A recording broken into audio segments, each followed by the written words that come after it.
Oh, except for Freddie. There we go. Now we're ready to go. Well, thank you, everyone, and welcome to the Fayston Town Meeting for 2026. My name is Chuck Martell. I'm the chair of the select board. First thing I'll do is introduce the folks up front here. We've got Eve Silverman, who's our note taker, Maddie Vassar, who's the town clerk and select board assistant, Rick Rayfield, who is our moderator, Mike Jordan, who's a select board member, and Ron Graves, also a select board member. So the first thing I'd like to do, a little housekeeping here. I think maybe you all know, the restrooms are out in the back in the hallway there. Coffee and Danish are provided by KS Coffee. Karen Salbert, we thank you for pulling that together for us again this year. The lunch and potluck, which will be served after the meeting, is thanks to Holiday Rayfield, who's right over here. Thank you, Holiday. And Maddie Vassar, who pulled all the strings to make this happen. Thank you both for that. The PA system, this is a new one we're trying this year. Those of you who've been coming to town meeting know that we've had a lot of trouble with feedback on the microphones and that kind of thing. So we thank Brad Cook for getting the equipment to us today, and also to let you know that, and we'll probably be mentioning this a couple of times, but if you have a comment or a motion to make, Brad will be passing the mic around, so if you could state your name and then make your motion or make your comment, whatever it may be, we'd appreciate that, because the note takers have to keep track of who made the motions and who made the comments, so keep that in mind. If you haven't voted already, there's voting going on in the back right now, Australian ballot. There are 2 seats that are open for the Harwood School Board. One has a candidate on the ballot, another one is strictly write-in, just so you know that. There's also a ballot for the Harwood School Budget, and then the Central Vermont Career Center also has a ballot out there. I think I got everything, Maddie, right on that one. All right. Next item on the agenda, it's been our tradition here at the town meeting to recognize the folks, our family members and friends and neighbors who passed away in the previous year, and I've got a list of those folks here right now. So I'd ask for a moment of silence and bow your head in prayer for these folks. Lawrence Bennett, Stephanie Selleck, Alan Davidson, John Feenley, Sean Keating, Kathleen Copel, Thomas Studley, Raymond Weston, and Peter Wybrow. A moment of silence for them, please. All right, thank you, everyone. Now on to the town meeting articles, which are in your booklet on page 8 and 9. If you want to take a look at those. I'll say once again, if you state your name on a motion or a nomination or any comment that you have, so we have that for the record. And the first item there is Article 1, which is to elect a moderator for the year ensuing. Rick Rayfield's term expires. What's your pleasure on Article 1? Ben? We have Rick as a nomination. We have a second. Second. We have a couple of seconds. Candace being one. You have that, Eve? Okay. Any further discussion? Any further nominations? No further nominations. Would someone make a motion then to cast a single ballot for Rick Rayfield for town moderator? Thank you, Missy. We have a second. We have a second, Michael. Dual.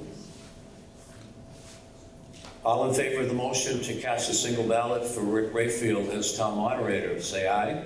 Aye. Any opposed? All right, thank you very much. And I'll introduce Rick once again. Thank you. I forgot my copy of Robert's rules today, but nonetheless, try and follow those general rules. And if I have to stop you and say, wait a minute, that's really not up for discussion now, I'm just following my long career as a parliamentarian, which, as you probably recall, was adapted originally from the U.S. Congress and then adapted years again and again and again by the Robert family to make it more amenable to meetings like this and all sorts of meetings. So if I pull out Robert's rules from my head and someone disagrees with me, I'm open. We have a couple tools for you besides the microphones. There's one on the table here, or it can be run to you. But before you start speaking, get your hand up. That's your tool. Say, I want to speak. And we'll try and unless there's an emergency, then you can shout. But other than that, we'll try and alternate sides of the aisle. That's fair, okay? And we'll make him run more to the sides of the aisle. Your other tool is, of course, the town meeting report, right? And I'm not sure it's clear on the report, but Australian ballot means that's being voted separately, and we're not allowed to discuss that in here. That's essentially a different group from us. The Australian ballot is not just town-wide, it's district-wide, so having discussions about it in just a large, but it's not allowed. And this was made clear at last night's Harwood board meeting. Last night at the Harwood community meeting to look at the Harwood budget. It was pointed out then too. Australian ballot gets advertised. Every voter knows about it, and they do their voting on today in the ballot box out here. So it's not discussable by us. We're not allowed. And I don't know who said that, but I was told that I have to say. Sad Thomas raising hand. I just want to mention that this town, like many towns, runs with a lot of volunteer people that we don't see. And they're all listed on page 2. So if you just take a quick look at page 2, and I don't expect, I'm not going to call out all the names because we want to eat pretty soon.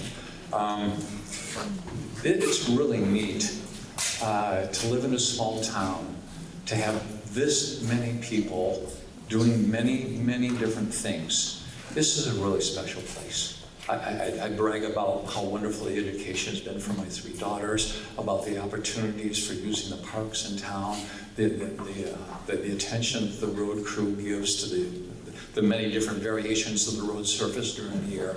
I mean, you just go on and on. This is amazing. This is really amazing. So if you look through here and you see your neighbor's name, I suggest you give your neighbor a call or knock on the door and thank them for their service. Okay? Not mine, no. I'm fine.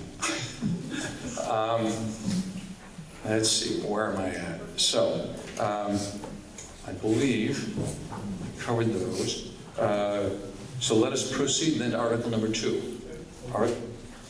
Unless there's an objection? Is that good. Article 2, to hear and act upon the reports of the town officers for the year ending 2025. Is there a motion to do so? Freddie Greaves. Is there a second to the motion? Okay, good. Are there any other, no, that's a motion and a second. Is there any discussion before we vote to just proceed with the town officers giving the reports?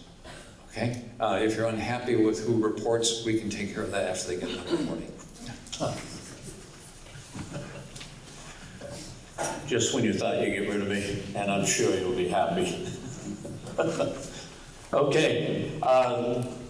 First item on the report, the first thing I wanted to point out on the report is if you look at just the entirety of the report itself and the quality of the work that was done with the pictures and everything that are not only on the cover and the inside cover, but throughout the booklet.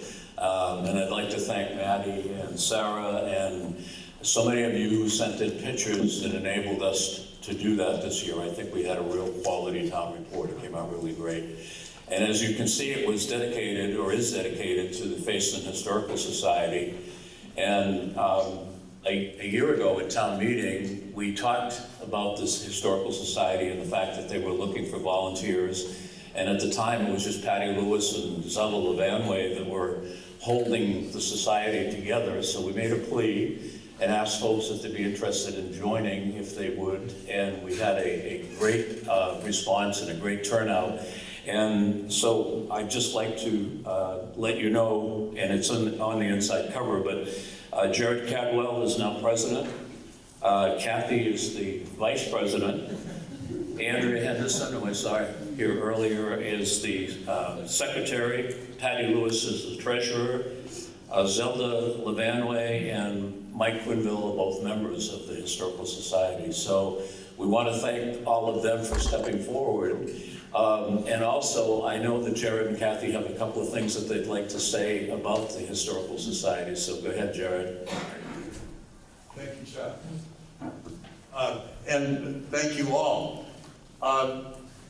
We are still looking for members. And we have more members in the audience.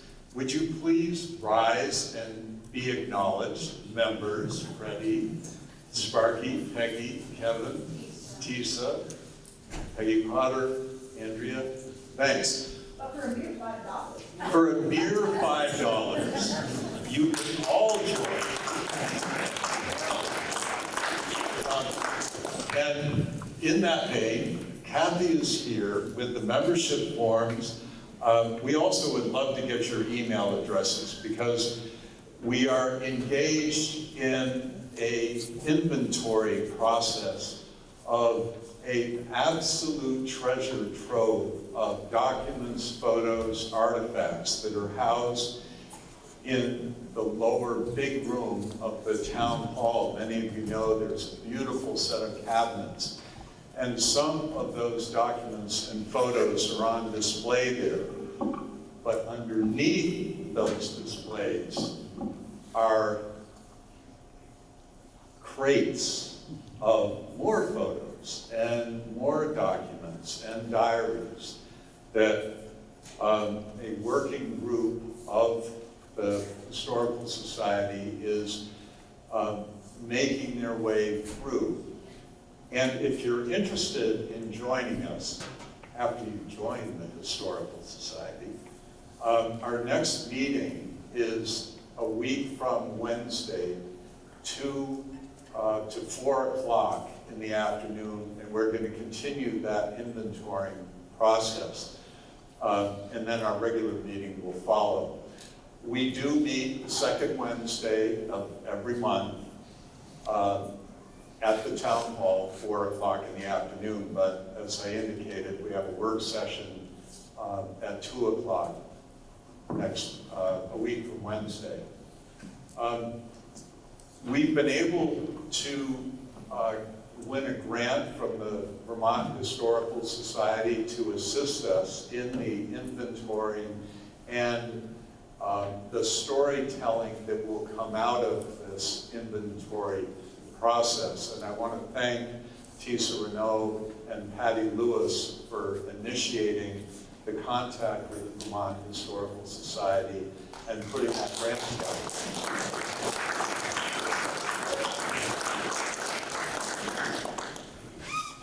Let's see. I have a little show and tell. I'm told that we have a couple elder alums of the Fayston School, and we have relations here that were alums of school number 9. So, here I have some.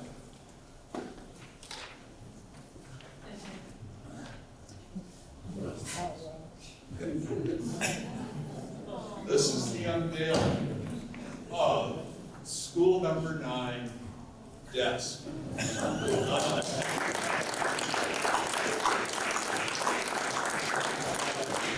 Unfortunately, we don't have the pairing because some of you might remember, some of you older folks might remember, Inkwell, which was a favorite prank of the little boys. Ned, Kelly, Mick might have been one of them.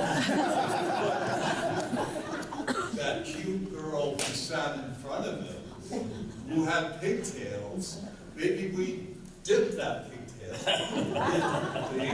Anyway, thanks to the Waitsfield Historical Society, we were able to reach out to Bob Burley, who owned the schoolhouse number 9 for many years, and was able to store a couple of these desks up in his barn. And he is now turning over this one desk to all of us in the town of Fayston. So this will be at the town hall as part of our exhibit of Fayston history. So again, membership here. Kathy is just eager to take your money, get you signed up. So thank you all, and really appreciate all the good support. Can I just say something? Thank you, Jared. Oh, Kathy, yes. Before you leave today, if you don't want to join, but you're interested in just following what we're doing, just pick a card, put your name and email, put it in the jar, and we'll add you to the mailing list. Or if you have any other suggestions as to where we might dig, or who we might interview, or what we might do, just any suggestions and contact info, just put it in. Or if they have stuff. If they have stuff. Yeah. All right, thank you all. And I must add, Jared, I'm going to age myself here, but I remember hiding under those desks during the nuclear bomb air raids in the 1950s, like that was going to protect us from anything. So yes, they are historical. Okay, next thing I'd like to do is, and back to the report, the general report again, is to thank everybody who wrote reports that are in the booklet. You're taking extra time out of their work duties and volunteer time and everything. And I'll start with Mike Jordan, who wrote the select board report for us this year. Doug Mosley, who will speak later on the Lister report. There's a Lister report inside the booklet. Jason Wilson for the zoning and planning information that's in the booklet. Maddie for the town clerk report. Sarah Savaraki, who's up back there for the delinquent taxes, the audit, the financials, all the financial information that you find in there. The ARPA reports, the FEMA reports, all of those things are in there. They had a hand in pulling all of those together. Cemetery Commission, Candace and Dave and Karen involved in pulling that report together. And then the Conservation Commission, Andrea, I know you and Brian and probably other members of the committee, Woody and Peter I saw here too as well, that contributed to that report, and thank you for doing that. As was mentioned earlier by Rick, the volunteers, I won't spend a lot of time on it, but I did have a note on that too. I did make the count. There's 53 people who volunteer in that on the listing on page 3, and they really are the ones that keep the town going. Whether you're on the Development Review Board or the Planning Commission, that you're meeting on a pretty regular basis, and there are some people who just volunteer to their time maybe once or twice a year, but there are 53 people on there who volunteer their time, and without their help, we can't get done the job that we need to get done as a town. So thank you to all of that. Mike mentions that in our report as well. So thank you to all of those volunteers. And as Mike pointed out, the select board report, I'll spend a little time on that one. Last year was a year of recovery and new beginnings. And we talked about the new beginnings. We had Sarah, it was her first full year as the treasurer. Maddie, first full year as the town clerk and select board assistant. Josh Livingston, I saw Josh here earlier, his first full year as the road crew foreman. Adam Brooks, first full year on the road crew. We hired a new road crew member this year, Nate Conrad. And then we had Mike Quinville, who I haven't seen Mike here, but he promised to retire again this year. So that is a new beginning for him if he decides to do it. So, and recovery, I guess I don't have to spend a lot of time talking to any of you about the recovery we had. And a lot of it, though, you didn't see because we were still recovering from the big storm we had in 2024. We had to finish work on Dunbar Hill. We had replacement of culverts on North Fayston Road, which was the second time we did that. it had to be dug up and done again because the requirements were for a larger culvert to go into that place. There were weekly meetings with FEMA for Maddie and Sarah, and often Josh was involved, and site visits so they could go around and take a look at the progress we were making in recovering from that flood. We had meetings with our engineer, Tyler Billingsley, to design and bid permanent bridges for Randall Road and Airport Road, as well as new larger culverts for Sharpshooter Road and Center Fayston Road. Those two culverts we're hoping to get completed this year. And the bridge work also we're hoping to get completed this year on Randall Road and Airport Road. The bids came in, we awarded the contract. It was $2.1 million for those two bridges. Winterset is the company that will be doing the work for us. They're the ones that put in the temporary bridges at those locations. So we're hoping to get FEMA funds for those. FEMA has approved all the work so far, so we don't see any reason we won't get our share of the FEMA funds, but that'll be going on this year as well. And we talked last year about arranging loans to cover ourselves with FEMA. The money coming in from FEMA is not always timely, and so to keep our cash flow going, we need to borrow money during the course of the year. So we budgeted for that again this year. We'll be renewing one of our loans took out a credit line of $600,000, I guess, is what we're looking to have available to us. Not that we're going to need it, but as soon as we get that money back from FEMA, we'll pay back those loans naturally. So, but just so you know that we're relying on that money for FEMA, and we're starting to get some of it already. So, and there's a report on the FEMA money on page 26, if you're interested, that goes through all of the information on the stuff we've submitted to FEMA, how much that is worth, and the money that we've received back already from them. In addition to the 2024 flood, we had another isolated event in 2025 that hit Tucker Hill. Some of the folks from Tucker Hill here tonight or today. We had replaced 7 culverts up there. It was about a month's worth of work before we were able to complete all the work up there. It really has delayed our planning for what we were going to do. We were going to spend time in 2025 trying to figure out what we would do for Tucker Hill for mud season, because it gets hit so badly every year. But that work on Tucker Hill kind of put us back on that. So we'll see how that goes this year. The culverts are, like I said, 7 culverts replaced, so we're hoping that that's going to help us out in the mud season. And then also, because of that, we had some money left last year. We increased our surplus of culverts this year, our inventory of culverts this year, or actually did at the end of last year in advance of what could be happening with these isolated floods in the future. So we're trying to keep a little extra inventory of culverts around for that purpose. Then as far as the we repaved sections of German Flats Road. I don't know if you're all familiar with that, but then we had a big truck fire there and it damaged a portion of that road that was just repaved. So we're trying to get money recovery for that for this year as well. So there'll be more work to be done there. Other things that were going on in the town, land use regulations. I saw Lang and a couple of the folks on the Planning Commission here, but they worked diligently for a long period of time pulling together land use regulations that they brought to the select board last year, which we approved. So there's new land use regulations now that are more aligned with the town plan. And now you're working on the town plan to get that done. So that's their next step now. But thank you for all the work that you folks did on that. The town garage, there's been a lot of activity in the valley on town garages in Warren. I guess they're well down the path of replacing theirs or making plans to replace theirs. Waitsfield is talking about it. We've talked about it, and we've decided that we're going to do our best and have done our best to make do with the building that we have now, because with the whole tax situation that's going on everywhere, we didn't think now was the time to try to make any major changes to the town garage. So during the course of this year, we'll probably be looking at different ways that we may be able to expand it.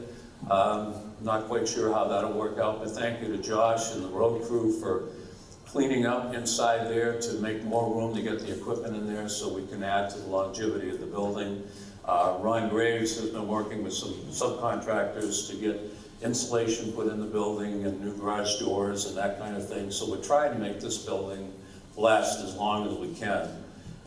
We know that there's never a good time to put in a request for that kind of money, but this year will not be the year for us to do that. More discussion will take place about that. Also, the gravel pit analysis, we know that there's limited time available, a limited supply in that gravel pit, and the quality of the material that's coming out of there is not that great any longer, and we're mixing it in. Josh is buying some other material to try to mix in to make the gravel surface not as slick as it used to be. And we did that last year on North Fayston Road, which seemed to work out pretty well, so we're going to try to continue to do that. But also, our objective will be to see how much longer we have with the gravel pit, as far as the amount of time we have left to pull gravel out of there. We had town office parking area lights that we used ARPA funds. If you remember ARPA from back in the COVID days, we still had money from that. So we had new parking lot lights put in there, and David Frank helped us coordinate all that. I didn't see David here, but thank you for that, David.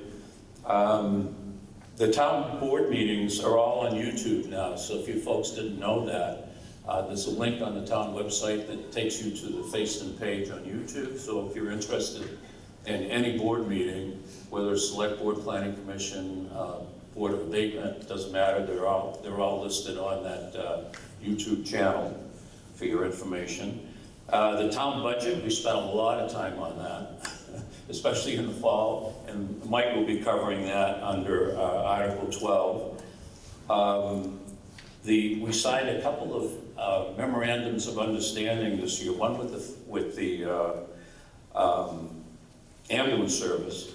The ambulance service, we've been not donating, we're giving money to them every year, and they're changing their funding model.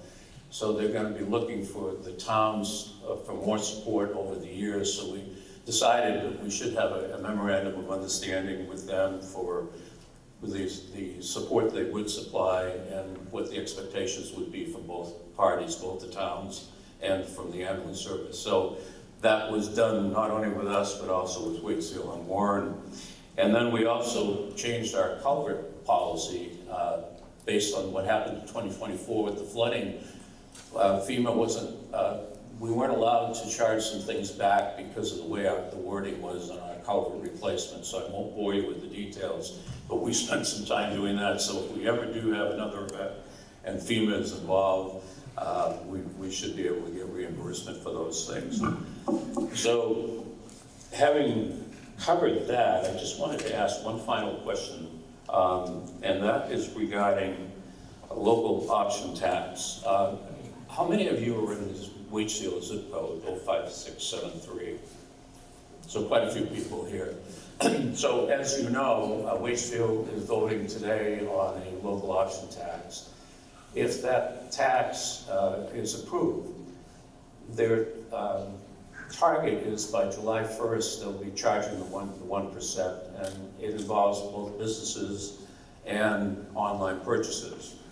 And the way the revenue flows these days, with the way the tax department has it set up, is if you're in the 05673 zip code, that is what determines where the tax is being charged.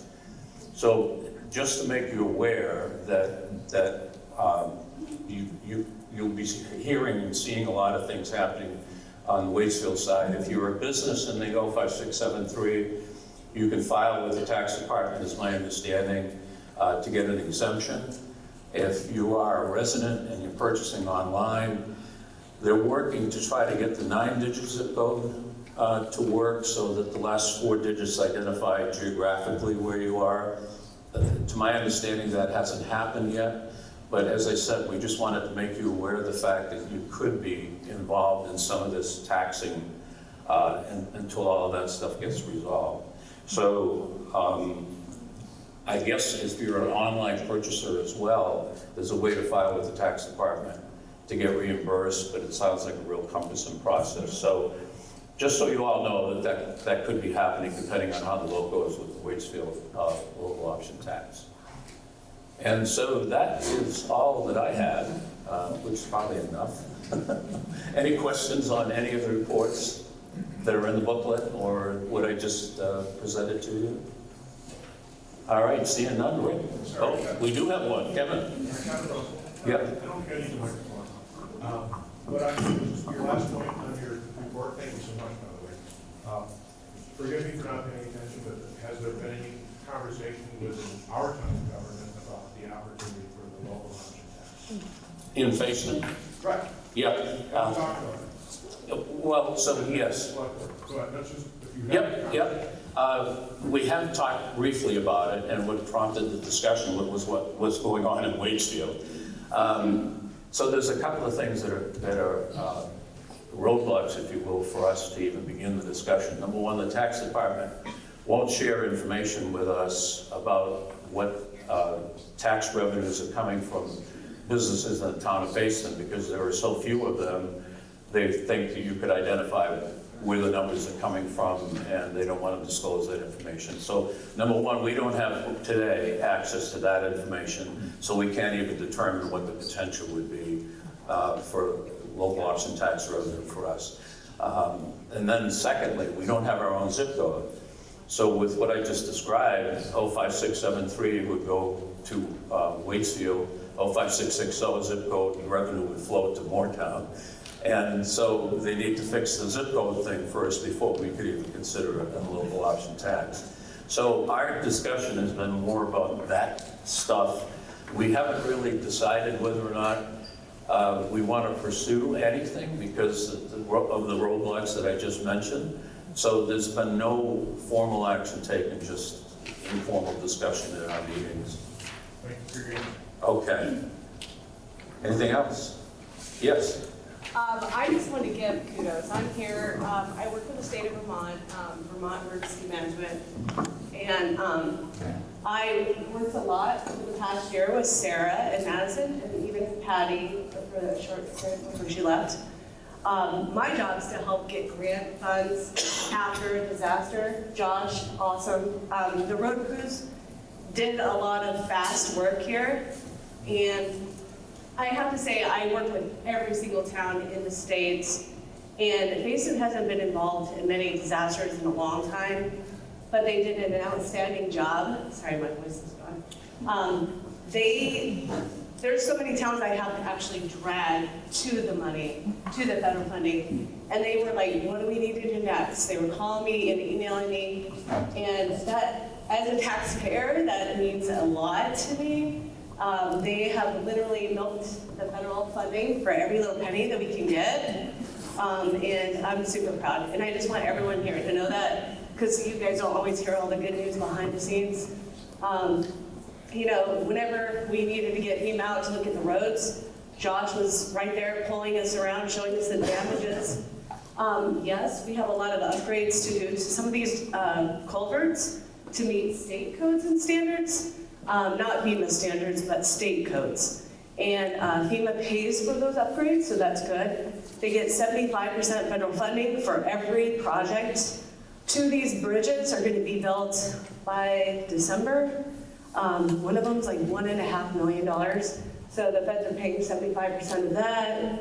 And you know, these bridges could have failed during a time where we don't have a federal disaster. So super glad that you guys stepped up. It is a lot of paperwork and a lot of headache, but it's certainly worth it in the end. And I think that they all deserve a round of applause.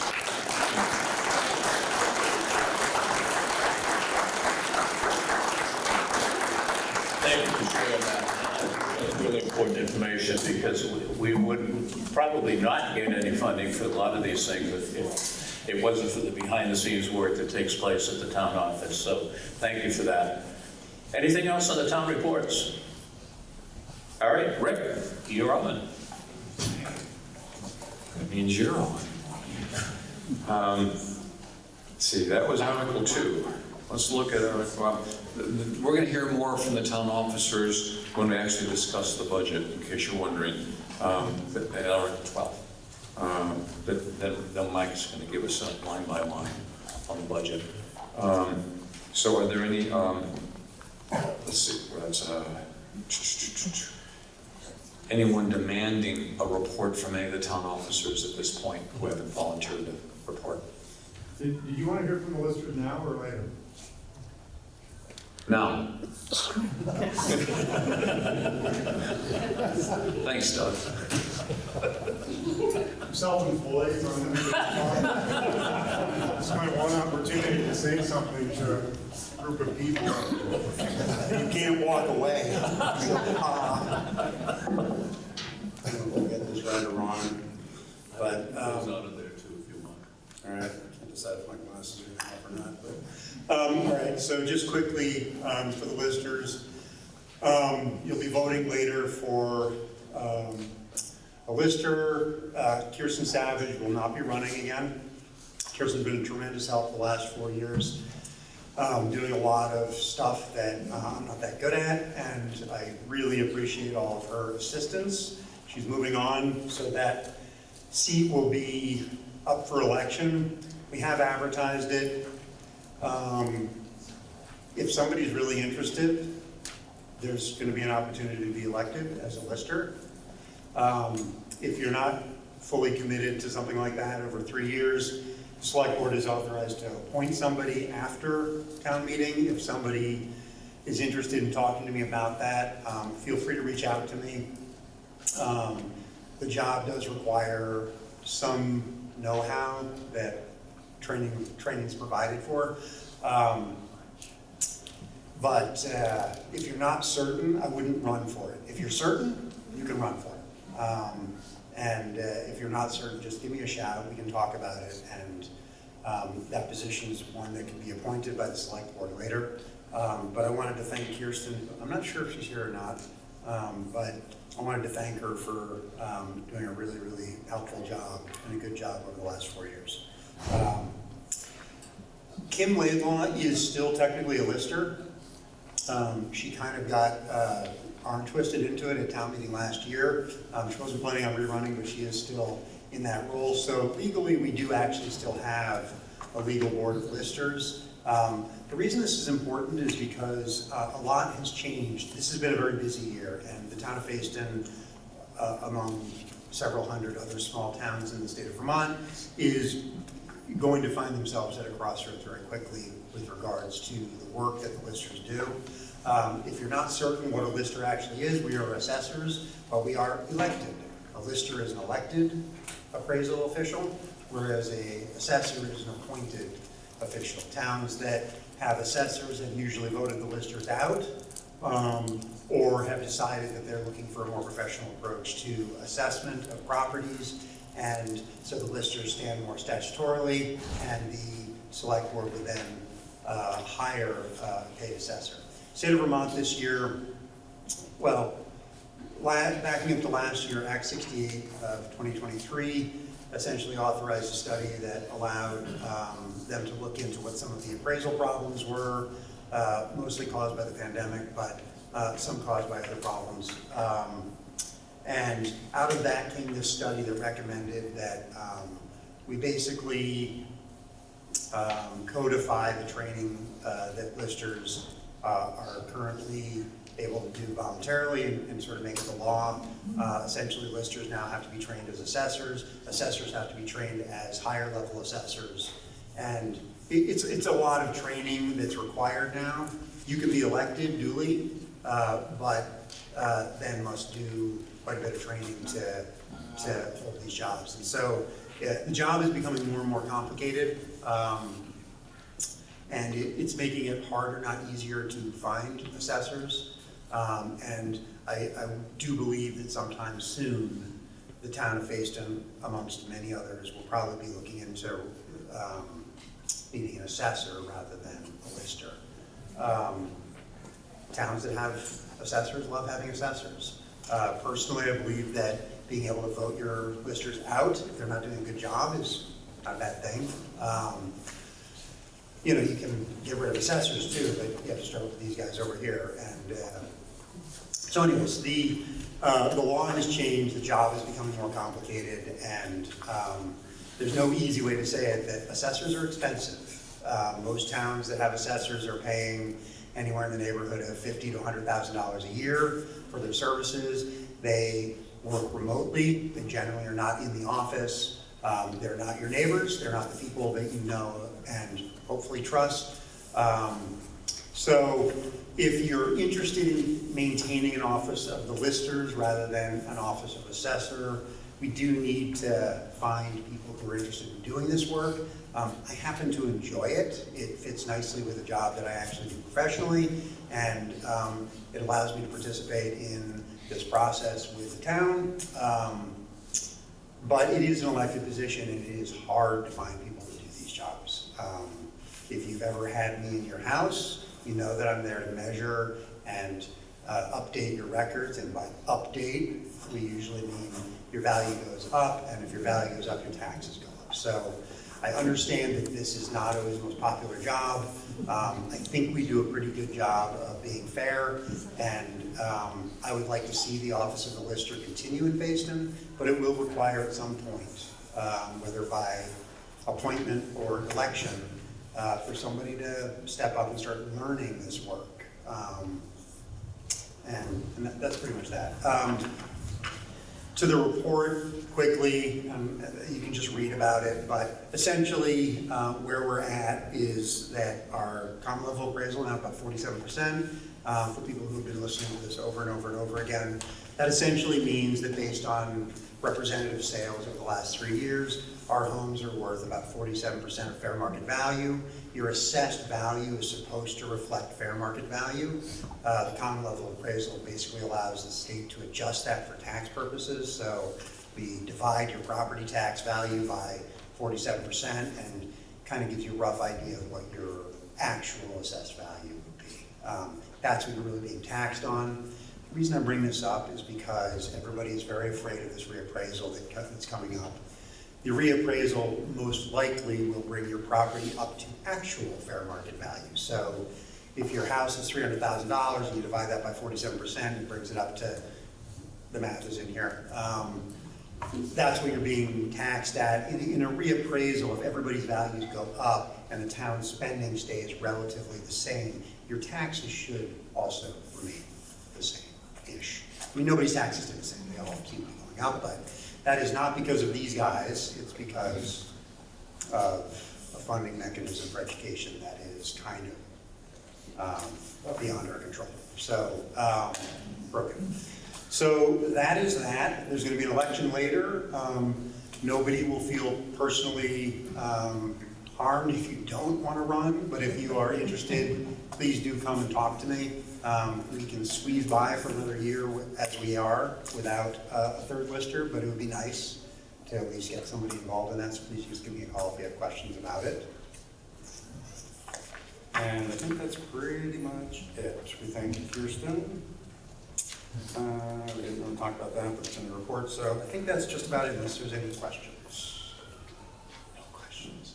Reappraisal starts about this time next year, and it'll go on for 2 years.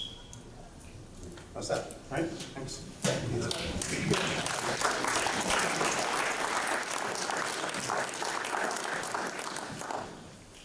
Since we didn't have that already listed as one of the town officers, are there any other town officers that wish to report? Can we close off on Article 2? Any objection? Then let's move on to Article 3. To elect a town clerk for a 3-year term. Madison Vassar's term expires. What will you have with this? I nominate Madison Vassar. We have a nomination. I second. I'm getting hands all over the room. Ladies pick and choose. And that is a second. Are there any other nominees? Are there any other nominees? Okay, I've not seen any other nominations. Therefore, is there a motion to elect Madison Vassar for another 3-year term? I see numerous hands. I'll take one as the motion and the other the second. Any discussion quickly that someone wants to have a second thought on? Otherwise, we have a motion to re-elect Madison Vassar for another 3-year term. All those in favor? Aye. All those in favor, aye. Okay, I don't see any hands that aren't up, so I guess that's virtually unanimous. Well done.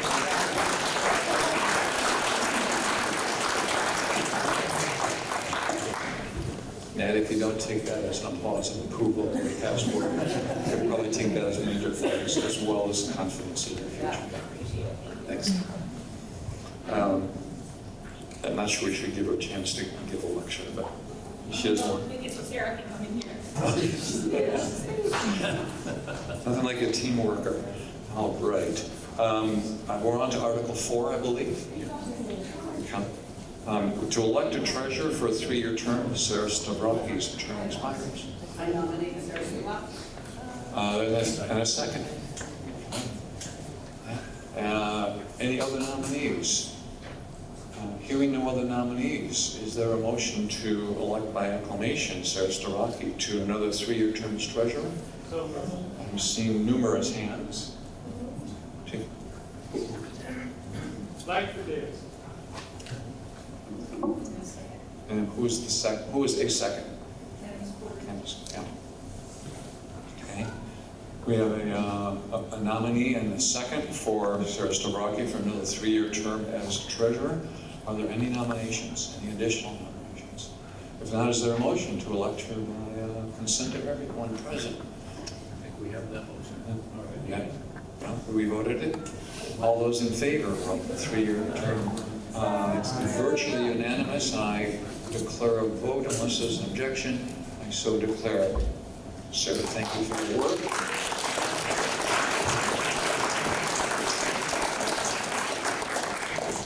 Food smells good, doesn't it? Moving right along. Article 6, to elect a select board member for a 3-year term. Mike Jordan's term expired. Huh? I missed one? Yep. Oh, yeah, we have to have a delinquent tax collector. Oddly enough, the same Sarah Stavrakis can be nominated as delinquent tax collector for a year, right? Not for a 3-year term. Is there a motion to nominate someone? Freddie Reeves, Sarah. Is there a second? Second. Same. Okay. And are there any other nominations? Are there any other nominations? Third try. Are there any other nominations? Hearing no other nominations, is there a motion to elect her by consent of the body? Mover and that corner nominator. Yeah, second. Okay, all those in favor of electing Sarah to a 1-year term as the tax collector, signify by raising your hands. Oh, it's unanimous again. Thank you very much. Unless there's an objection and someone wishes to vote otherwise, and we'll keep an eye on you. In that case, there's unanimous consent that Sarah serve another 1-year term as tax collector, delinquent tax collector. Right?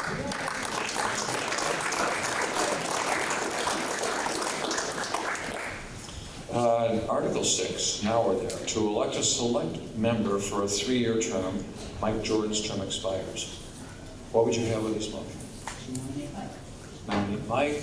Second. On the aisle. Yeah. And that's all we need. Are there any other nominees for the select member for a 3-year term to take Mike Jordan's place on the board? He is nominated. I see no other nominations. Is there a motion to elect him by acclamation? He's the only nominee. I see a hand in the back. And is there a second? Oh, up front. Let's do something different from sorry. Oh, and there's Candace too, if we need a second. Okay. Let's see, where are we? This is so no numbers.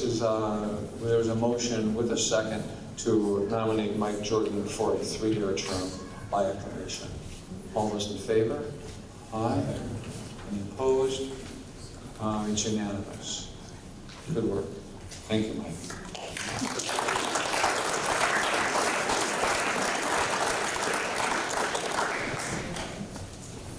Okay, we finally got a fill in the blank game.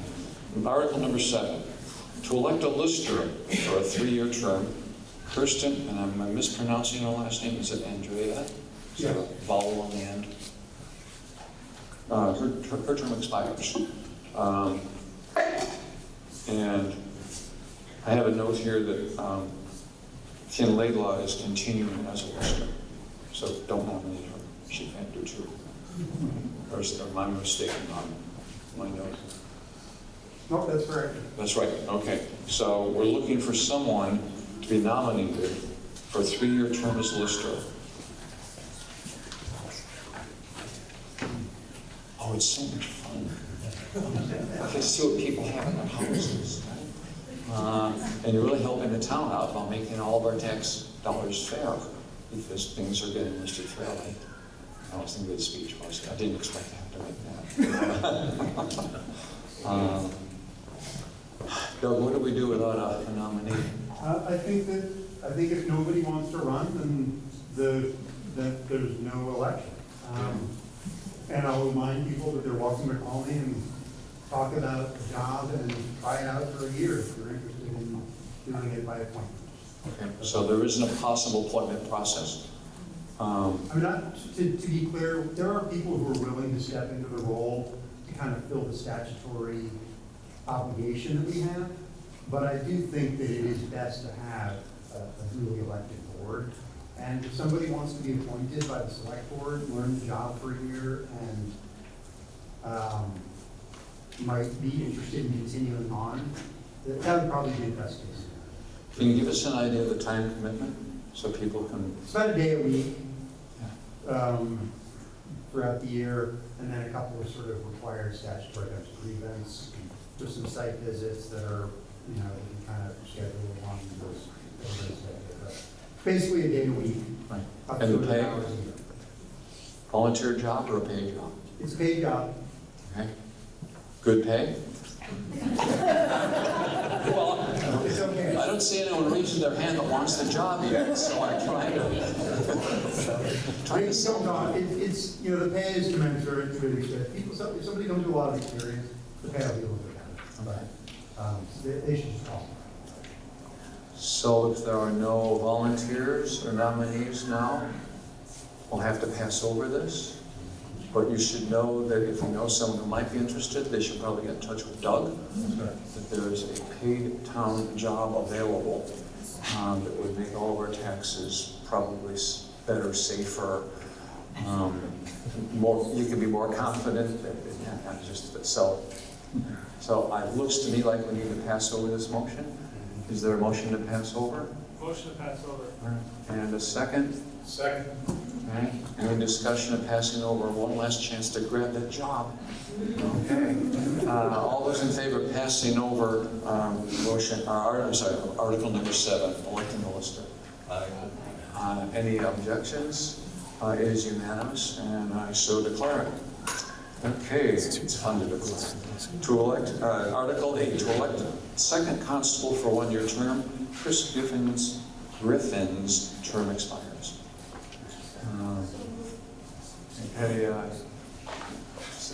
moved and a second from Freddie. And are there any other nominees for second constable for 1-year term? I'm not seeing any. This is not a paid job as I understand it, so I don't have to try and sell it. And we have a nominee. So is there a motion to, by acclamation, elect Chris Griffin to a second term, as second constable for a 1-year term? There's a motion and a second. Point of order, Yes. Mr. Moderator. I think that if you're going to do one ballot and you're going to call a vote on it, you may as well just call the vote. If you do one ballot, I think you just, hearing none, I declare one ballot and it goes through. I'm pretty sure. You're right. That is certainly a Robert's Rules option. It's Yeah, and just it'll that- save a bunch of time. Well, I'm hoping not too much time on it. It's just, we also need to recruit people that want to run for offices. So that's why I leaned a little bit away from Robert's Rules to make sure that we get a chance to let people volunteer. Because we've got a long list of volunteers already. So I want to encourage them. So Article 8, all those in favor of Chris Griffin's 1-year term, again, raise hands and down hands. Any objections? Or thank you. It's unanimous, and I so move on. I declare it, and let's move on to Article 9, to elect a cemetery commissioner for a 3-year term. Candace Porter's term expires. What would you have with this motion? Chairman Sauter, I nominate Candace Porter. Okay, I got Dave was first with his hand, and there's a second. Second. Thank you. Any other nominees for the 1-year term as cemetery commissioner? I have seen none. Oh, I'm sorry, it's a 3-year term. 3 years. How many terms do you have, Candace? Okay. She's experienced, yes. Are there any other nominations? If none, I will so declare that it's the sole nominee, unless there's an objection. We will declare her elected to another 3-year term as cemetery commissioner and move on to the next motion. I hear no objections, so declare. Finally, on this page, Article 10. Shall the town pay the select board expenses in the amount of $1,000 each? What would you have with this motion? Some of you are nodding your heads. I need to see some hands up. So moved, so moved. Do we have names? Shout out your names. Danielle Livingston. And Suzanne. thank you, Sue. Any discussion on the article to pay the select board $1,000 each for their expenses? Questions? All good? All those in favor of the motion, signify by voting aye. Any opposed? It is unanimous, and I so declare. Article 11. Property taxes are due 30 days from the generation of the bills and become late after that date. Taxes not paid by November 1st, 2026 are delinquent. Postmarks, but not metered mail, are accepted. Delinquent taxes will incur a one-time penalty of 8% and an interest of 1% per month for the first 3 months and 1.5% per month thereafter. This is the current policy. This has been discussed by the crew at the town office, and it's been discussed by a lot of other appointed officials that meant to discuss this. Every time we've had someone protest their property tax penalty, we review this policy. We do that several times already this fall. So the article actually reads in large bold print. Here's what you're voting on, not all that I just described, just letting you know what the background is. Shall November 1st, 2026 remain the date that taxes become delinquent. Notice the year is for 2026. This is every year we vote on this again. It's that controversial that we feel I need to just keep bringing it up. So, is there a motion and a second?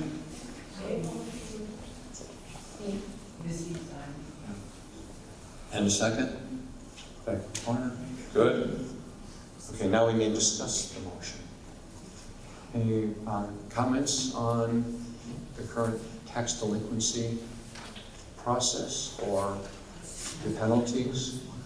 I just can't resist mentioning that I drove through Middlebury yesterday on my way back, and there are signs all over town reminding everyone taxes are due and postmarks don't count.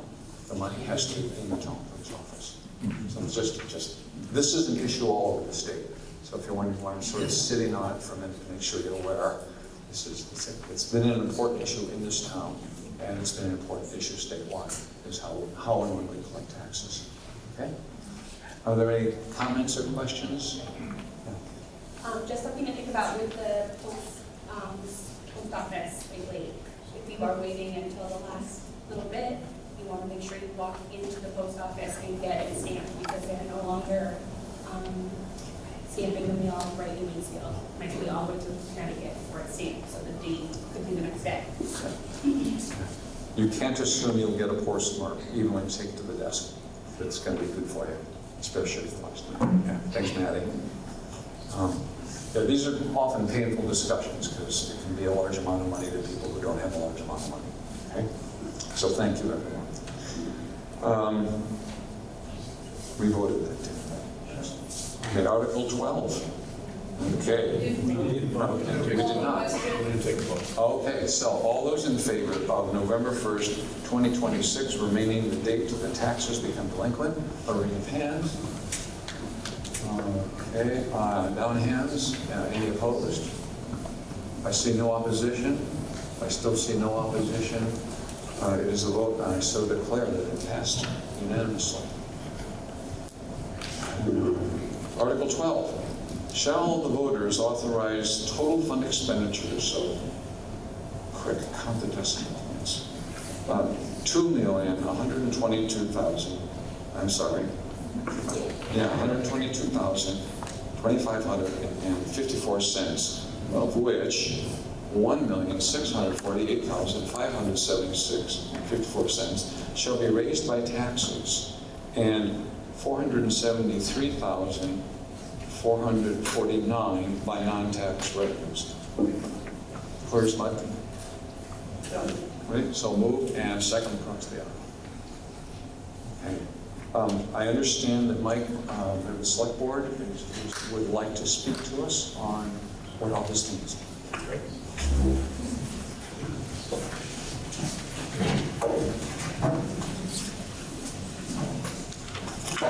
So folks, so probably the easiest way is to just go to page 24 in the town report, and we have our budget in there. One of the big things in this article is the money to be raised by taxes and the additional.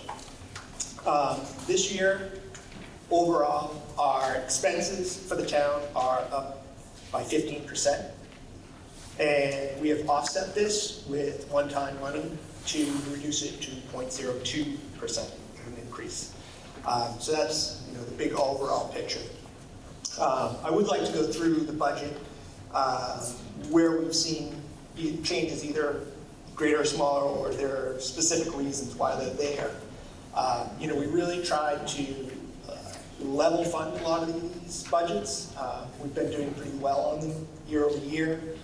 We've refined our process of getting the information to determine them, and it's been working out. If you look at some of the graphs on page, what's that? 30. One discrepancy on page 30 is the titles have been reversed. So the top one is actually budget versus 2026, and the bottom one is 25 versus 25 actual. And it makes sense because the budget numbers are similar, not versus what was spent. But just make that correction. So going back to page 2024, 2022. Some significant changes in this year is going to be our state aid highway. You've seen that. You see this number for 2026 has increased considerably, and that's because we're back onto a 3-pay system. The state had reduced that for the last 2 years, and now they're back increasing that, so that will be helpful to the town. That's significant. Some of the other ones in there that have changed, fees overall, we've been actually collecting more fees. There's been more permits, more things of that nature. We've increased it slightly because you never know really how much work is going to be done in a given year, so we like to be fairly conservative on that. Down below that, you'll see that one area that has changed from when I stood here last year is delinquent taxes. Actually, the collections we're doing better in collections in this year, where the trend for the last 4 or so years was increasing, which was concerning to us. So that's a great sign. Some of the other ones in that is the interest for our CD will be slightly lower this year as we've taken that money and put it in our regular accounts, because one of the biggest problems with the work that we do under FEMA is, we're responsible for paying it prior to getting the reimbursement from the federal government and from the state. And the state actually lags considerably behind because they do not reimburse us until all the projects are complete. And I think Chuck spoke to this earlier, that is, we've gone to the bond bank to get a loan so that we can preserve our cash position in town. So we're also pulled the money out of our CD because it'd be better spent to pay instead of having the loan for that amount. Elsewise, you'll see that the big change in this for our income is the money from FEMA and state resources. We've done very well with this because we did the predominance of the work ourselves. Our road crew has been out there doing a lot of this work. So we're actually coming out on top on a lot of those projects. That probably won't be as much of the case with the bridge replacements and the culverts, as those are subcontracted, but it has been beneficial to the town. And that's why we were able to use prior year funds to the tune of $181,000 to bring down the taxable number for the town. And that is recorded there on line 4999. So then we're just going to switch over to the expense side of this. Most of those have been fairly level funded. Some of the big changes we see are, the first one's going to be the audit expense. Our audit expense changes every 3 years because we have to do either a full audit or a summary audit. This year is going to be the full audit, so you've seen the number in that go from 12,000 to 28, and that is the time that needs to be spent by our accountants to get that process going, Maddie and Sarah. So that's been a significant change, but again, that'll be for this year coming, and then it'll go back down to the 12,000 for the next 2 years. You can see in here, the bottom line for administrative is loan interest. We've carried a budget of $32,000 to pay the interest on the bond bank loans that we'll have to pull out for cash flow. And that has been projected. Sarah's been doing a great job of projecting our cash flow month to month, because it's really critical with the amount of money that we're spending. You know, we have a $2 million town budget, and the bridges cost $2 million. So it's very significant to have our cash flow correct so we can keep everything going. On to page 23. I think this is just across the board with everything. Insurance is going up, health insurance, and that's our hospitalization number. That has continued to rise every year to the tune of 10 to 18%. This year was very difficult for us. We were in a healthcare group as opposed to being on the general market, which was getting us a better rate. We lost the ability to be in that pool this year, so that we had to go out to the general market to buy our insurance. And so that increased the number there significantly. In addition, that is based on the number of employees we have. We have added a fourth road crew member. So, if you see through the highway equipment,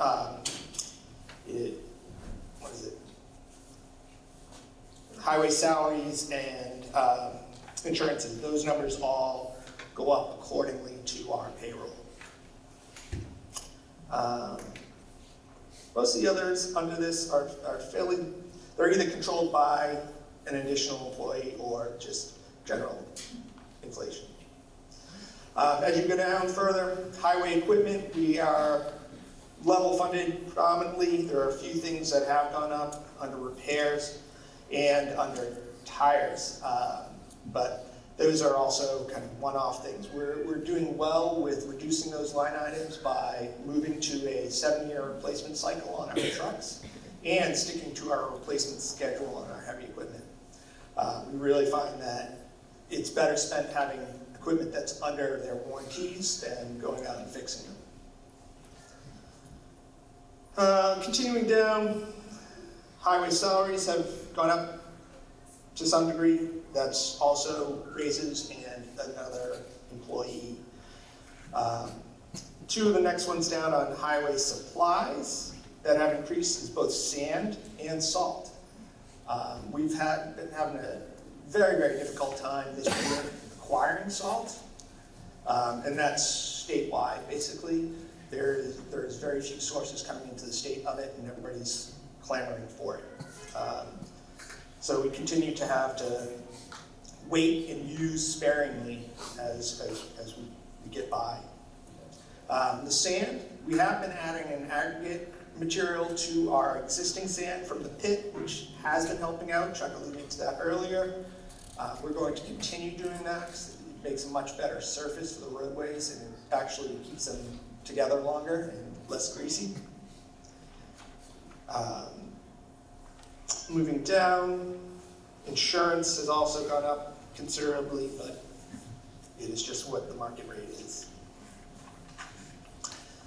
On to page 24. We are basically level funded through municipal buildings, office, and planning. This is all the monies that we're using for those buildings. We have been able to preserve a lot of our stuff by spending on a yearly basis to maintain things as opposed to having to replace them. We're doing work right now that was part of an assessment of our town offices. We're taking down all the large pines as they were seen as a hazard. One fell and almost took out our generator a year ago, so that we identified that as an issue. And that's why currently you'll see the log pile in the town offices. And luckily, we're able to sell some of those logs to offset the costs of the tree removal. Going down further, I think we're down to planning and salaries. Again, salaries have gone up. We did a 4% raise this year for most employees, which was slightly higher than the federal cost of living. So we continue to pay our folks the best we can, and hopefully they stick around. That is about it for that page. Everything is level funded. We did, again, fund the rec district to a tune of $40,000, Mad Road Path. The ambulance service has gone up considerably to $9,000 after several years of not being funded. And that is going to continue into the future as they've changed their funding mechanisms, and their costs have risen tremendously. Some of our biggest changes are probably in the transfers. That's what the money we put aside to deal with issues that we see coming. We really try to use our reserve accounts expeditiously so that we're not having to take out loans. We have the money there to purchase the things we need prior to it. One of the large ones you see here is a transfer in equipment fund, going from $125,000 to $175,000. That's in preparation for our replacement schedule. We're replacing the loader this year, and then in preparation of the next 2 years, we're replacing a couple of the plow trucks. This fund has had balances as high as $250 in the past. We actually pared it down in 2025 and brought it back up a little bit so that we can get those vehicles replaced on schedule. And it really has been important because, especially any of the vehicles that have salt or chloride, they get deteriorated rapidly. And everything being, so dependent on kind of electrical modules within these vehicles, that's what goes bad. And it's hard to believe that you have to replace this whole truck because it has a ECU fault. But we try to avoid that by staying within the warranty period and replacing before those things happen. We've also increased slightly the transfer of the fire equipment. We've met with the Waitsfield Fayston Fire Department, and we're looking at a replacement schedule for a couple of the larger trucks which are coming up. So we want to make sure that that is funded so we can meet that need. Also, the road construction has gone up significantly. You'll see that, and that's a one-year number. we're gonna be going up to the pit and we're gonna be crushing material. We're gonna be crushing material that will last approximately 3 years. However, we need to have the crushers there this year to do it, so we're gonna meet the expense this year, and then that will go back down. One of the other ones is a transfer to the culvert reserve, which was discussed earlier. We are really trying to keep a stockpile of culverts now at the town garage, so we can quickly get these in the ground. What we found on several of these statewide disasters is you can no longer get the materials when you need it, because everybody's competing for them. So we are stockpiling those there so we can replace them rapidly. We really saw that, with the Tucker Hill stuff this year. Further down, the Waitsfield Fayston Fire Department has gone up slightly. They have been actually doing a much better job. We've been involved with them of forecasting all of their needs, not just the replacements of their large equipment, their engines and tankers. This is also for their air packs and to run the new washing machine that's very special. But anyways, it is. But I digress. So, but down to the bottom line is yes. So the increases over the previous year are 15%. And we did our best to pare numbers down and meet the needs of what we see coming along. We were able to offset that this year, which is great. So we won't see a increase, but the 0.02%. I think we can probably stay similar to that with the ongoing FEMA work for the next year and a reduction in some of these one-time costs that are happening this year. If we look just a little bit further in and one of the things actually to note is on page 26. This is the FEMA project tab, which is very interesting to see is, the state share currently is $738,000, which the predominance is that we will not get until we finish all of the projects, and that means the bridges and the culverts. So they hold that money back until we're done with everything. So this year will most likely be complete with those projects, so we should see that money coming in, which will help dramatically. But currently, we just need to. We just have to complete the projects and get them to close them out. That may happen in 2027, but. Mike, you should mention too that FEMA pays as they go. Yeah, FEMA does pay as they go, which has been, otherwise we wouldn't be able to complete these projects. It's only the state share, which is 17%. So the 75% of the federal share, they do pay on each specific project as it's done. And then the last would be just looking at the projected reserves. Like I said, we're replacing the John Deere loader this year, but we do have replacements coming up in 27, 29, and 31. You also see the crushed gravel, that is the $100,000 cost under that, which is it will happen this year and not happen in subsequent years. There are all the other reserve outflows that we see in that table and the balances below over the years. And that, I guess, is where I will end. Take any questions you have. Ed?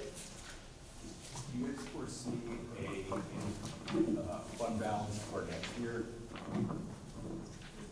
Yes, we will probably have that as the state money will come in, and that money has already been paid. We still have a fund balance. Yeah, we still have a fund balance on it. It's expired. It is. We had like 600 then? Yeah. And we spent, I think it was like a 600 balance. Can you talk in your Yeah, sir. microphone? And we used some of it. I can't hear you. Oh, Can't hear so you. I think there was a, can you hear me? Yeah. I think there was roughly, we can ask Sarah, a $600,000 fund balance from all this, a lot of it from FEMA and whatnot. And we used some of it to offset the taxes this year. And I would expect that we'd have a greater fund balance after the state handies up their portion Yeah. of the And thing. So, that's- so I think, you know, we can probably, you know, pare the budget down next year from some of these larger offsets, but we're still gonna have quite a sizable fund balance moving forward. Sarah's nodding her head in agreement, so. Oh, she is, okay, so those are rough numbers, but I think it's in here somewhere. Yeah. I'd have to find it exactly. Okay, I'm just looking at it with the 15% expense budget increase, and then what's going to come for next year.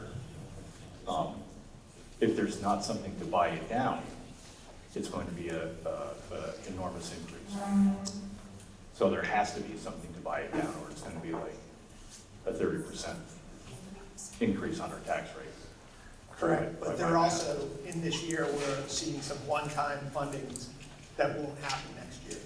As in the gravel, for example, we're gonna do that, and that's gonna be enough gravel for the next 3 years, so we wouldn't have that $100,000 expense next year.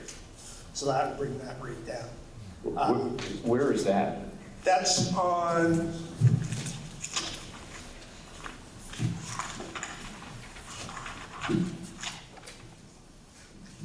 that is in the transfers to road construction, where historically we've been at 45,000, and that jumped up to 100 this year. But that's really a 3-year expense. That's just gonna incur next year. Okay, but on your table in page 27, it has that going on from year to year, 100,000. Which, given the cost of paving, which is what usually goes in and all the road stuff we have, you probably wouldn't. I think that's required. Yeah, That's the state requirement, right? yeah. Table 1 in the capital budget program is forecasted just at the budgeted level brought forward.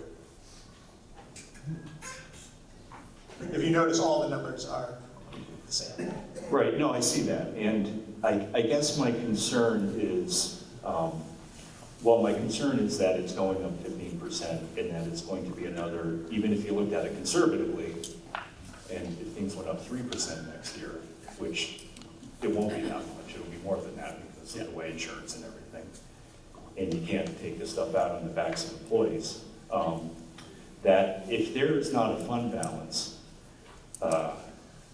and even, I did some math here, even with a 3% increase and not having $181,000, we'd be looking at a tax rate of 0.54, which would be from 0.41.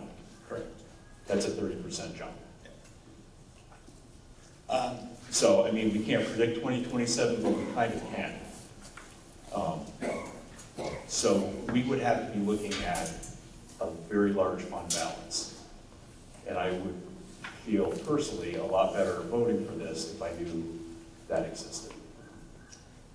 Otherwise, we're just putting it off till next year. Right. Current, let me find you what the fund balance is.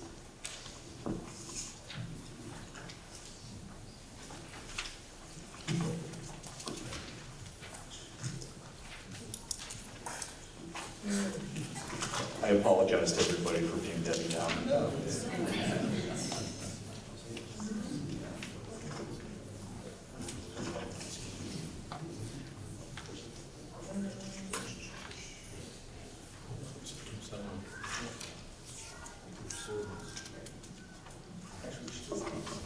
Sarah? So the table that shows the actual fund balance, we post it into the report. After the audit happens, the fund balance, not including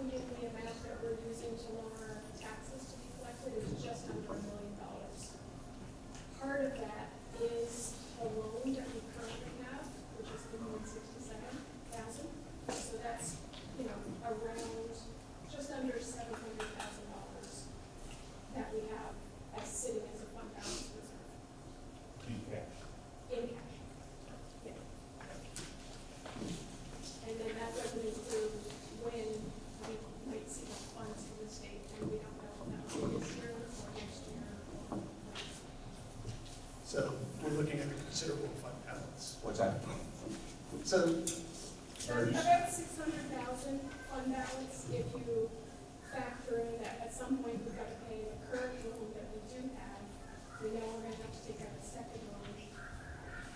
So if you factor in the loan we have, we'll have a fund balance of 600,000 right now, not factoring what we will get from the state. So, okay, so and if I'm understanding. the number from the state is roughly 700,000, That's actually, or closer to. what's the total step up here? I'm going down. So Ed, so we have a current fund balance of around 600,000 if you get rid of our existing loan.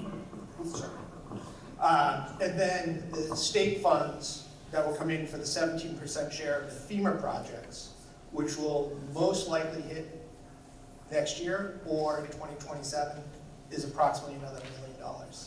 So we have a very large fund balance. So as long as we can, try to focus on keeping expenses down. That's a projected fund balance. It's a projected fund balance, correct? Yeah, no, I guess I get that, it's, keeping the expenses down though, the expenses weren't they're 15%. And I know there's a lot of it that needs to happen, like, the culverts, absolutely. The equipment, nobody knows more than I how expensive that stuff is, again. But for that big of a jump, I think things like, if you look at the fund balance totals that we currently have in the bank for the reserves, reappraisal reserve, it's gonna cost us $150,000 in a couple years, right? And we already have 214 in the bank, so maybe we could take a year off from that. Or even with the fire department, we've got a $270,000 truck in a year or two. Great, we need it, no doubt about it. But we already have $400,000 in the bank. That one's Maybe we getting, can take a year off from some things, so we need to increase the others. that one's problematic though, the fire department. One of the big things that we saw in addressing that was if Waitsfield does pass an LOT and gets their money to invest in the fire department, we're still responsible for 40% of that budget. And that's a concern for us, that they're gonna ramp up what they wanna spend on the fire department building or equipment, and we're still responsible for 40% of it, and we don't have a lot. And they're actually potentially cashing in on our lot. But, so I think we try to be pretty conservative in that. And we have some big projects that we don't have on the books that we know we need to do. We know we need to do the culvert in front of the school here, and money for those projects is drying up, especially on the federal level. Even this year with the paving, the numbers are way down. And you see from the transportation department where they've proposed a separate LOT where it would be for transportation only, the money could be used, and that the state would then get 50% as opposed to 25 of the funds. So they're forecasting that they're having shortfalls. So I think we need to have money in those accounts to prepare. We're gonna have to do another section of Sherman Flats up by the end of town because it's really just falling apart. We thought we were gonna be able to get through to the next state funding asphalt program, but it doesn't look like we will, so we've been doing that piecemeal. Again, we're looking at doing some work on number 9, where the big slough is. So we're trying to assess these and do them as we can. We're also looking at, Ron has been leading this, looking to crack seal some of the other asphalt roads. We're not looking to pave any more roads because they're really expensive to maintain, as opposed to our dirt roads. So we are trying to do everything we can to keep the expenses down, even though they are riding up. Yeah, no, and I appreciate that, and all that stuff does have to get down, but that's what makes me think there won't be a fund balance. Yeah. Because we do need to spend that money, because there are so many things that have to be done. So I just want everybody to go into this eyes wide open, which is that, yes, it's great, we got it bought down this year, but it is, you know, it's kind of like what the state does with property taxes. You know, instead of taking care of the issue, they just keep buying it down 1 year at a time. So we just need to know that with this budget and what's gonna happen next year, if there is not a fund balance, we're looking at pretty much a 30% municipal tax increase, not the school, but by my math. Yeah, Yes, so Tom. let me just say something. So, you know, I think part of it was like we kind of, I call it level funded this with the fund balance, so we don't pay more taxes. And, you know, we could have said, okay, let's just put enough in and raise the taxes 5%, right? But with all the state increase in taxes and property tax and budget, basic taxes, we're trying to keep it down. And I think you're right, it's hard, it's gonna be hard to go back. We're gonna have to find ways to cut this budget in the next years and maybe fund it less so that our taxes go up maybe 3 or 4% until we catch up. But yeah, it's hard to go back, but we're gonna have to try. And then, I mean, down, you know, to cut back. and then that's, you know, that's part of the decision to, you know, invest in the existing town garage that we have and not go, you know, we were heading down the road to replacing that building, but it's just, we can't afford it. And actually, I'll say the bones of that building are really good. You know, it needs updating, needs insulation, needs a lot of stuff, but the bones are really good. The steel's in good shape. You know, we can work with it, I think. I've talked to Josh a lot about it. Josh feels the same. And it's not arm twisting. He's the one who's saying, you know, we can work with this. We can make it work. So.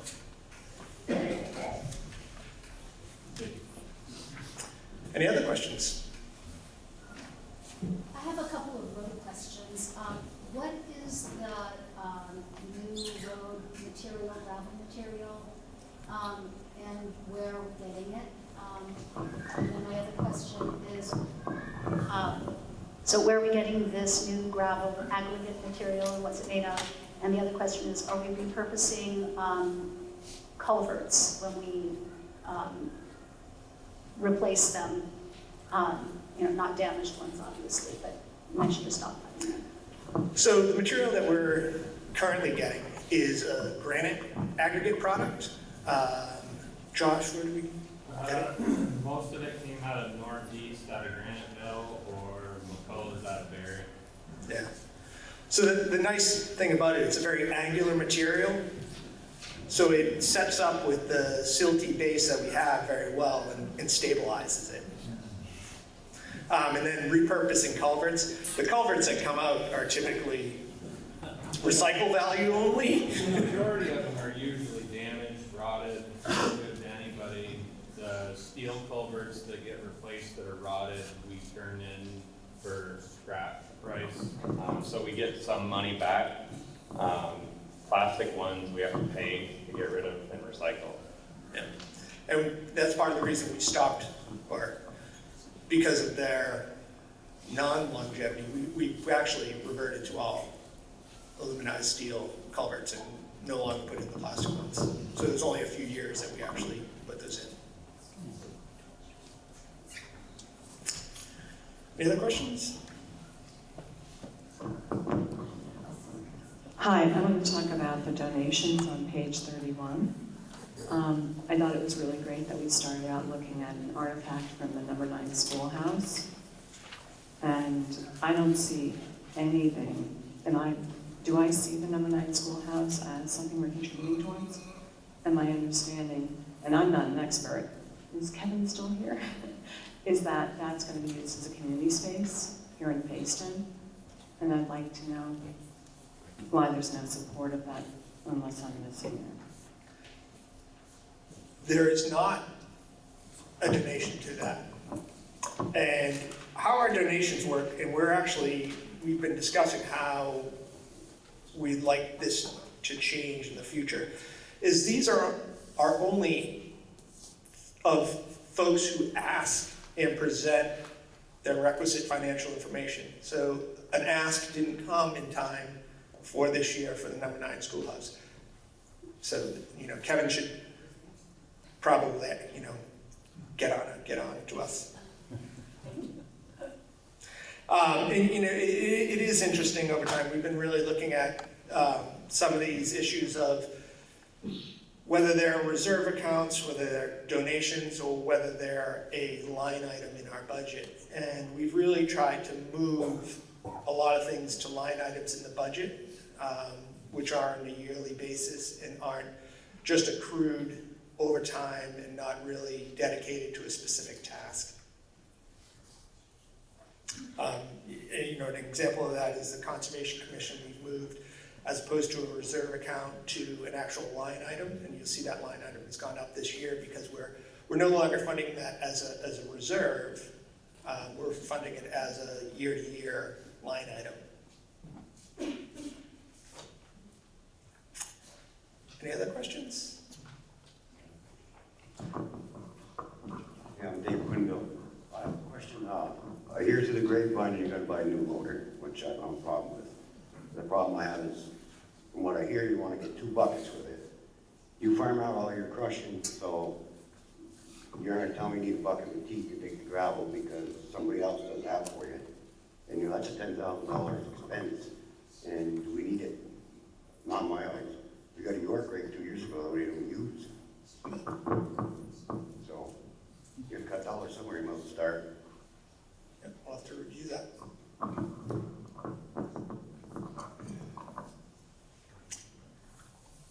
Any other questions? So you guys, I apologize, I didn't attend the meeting, but for hospitalization, you guys lost the ability to partake in the buying group. I'm curious if you think that buying group might become a possibility again in the future, and why you guys lost the ability to buy it. We will be able to potentially go back to that in the future. Our claims were above their adjusted profile, so that's why we were no longer included in it. Any other questions? I'm just curious, what is a MRV steward? MRV Steward is a valley-wide initiative for cleaning up public spaces. It's run through folks at the chamber. Can I add on to that? It's actually a really great program in my opinion. They also station compostable toilets at several public recreation areas in Fayston, Waitsfield, and Warren. So they have these compostable toilets as well as trash facilities, and it's really helped keep a lot of our recreational areas clean. And I think it's great that we're continuing to put some funds towards that, because if we took it away after providing that to the public and tourists, I think we'd see a real increase in misuse and trash at those areas. Thank you.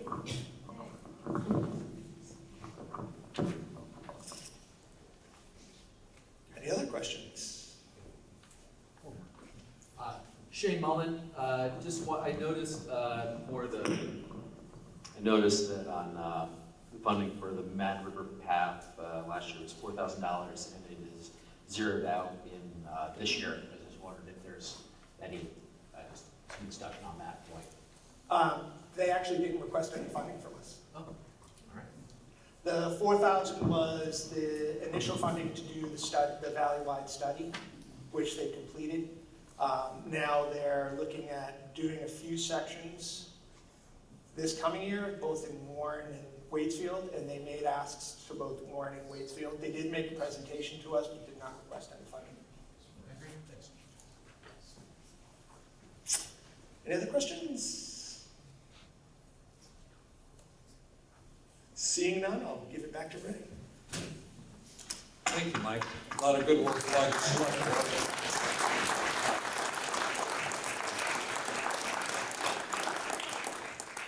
They're watching more than our pennies, so this is great that we're getting numbers that we can discuss.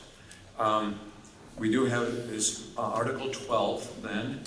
Shall the voters authorize total fund expenditures of $2,122,025.54, of which $1,648,576.54 shall be raised by taxes and $473,449 by non-tax revenues. If I read that right. Okay, good. That is the article. What is your pleasure with the article? We had a motion already before we spoke. Okay, so that was the motion that was made. That was the motion advertised. All those in favor of the motion signify voting sign. Down hands. Any opposed? Your hand stayed up. Is that a vote against, sir? You stayed up for a little bit. Were you voting against? I was just lazy. I was just like, okay, so it was voted unanimously, and it was a vote. I so declare it. The next two articles, Articles 13 and 14. Oops. Oh, yes. We're so close to being done that I think we can finish up quick. We cannot discuss Article 13 or 14 here because they are on the Australian ballot. And you should vote your Australian ballot with the clerks. And if you need an explanation for that, I can give it to you privately. I think most of us know that it's a separate organizational thing, and we don't talk about it here. And Article 15, so I'm going to, unless there's an objection, I'm passing over Articles 13 and 14 statutorily. Okay? Article 15, shall the town vote to start next year's town meeting on March 2nd, 2027 at 9:30 o'clock in the forenoon? Is there such a motion? There's a motion, and there's a second behind him. Is there any discussion of that motion? I just want to say thank you for Beth and whoever else was involved in providing daycare. I think it's awesome that that is finally happening and gives more opportunity for people to attend. There's a big thank you.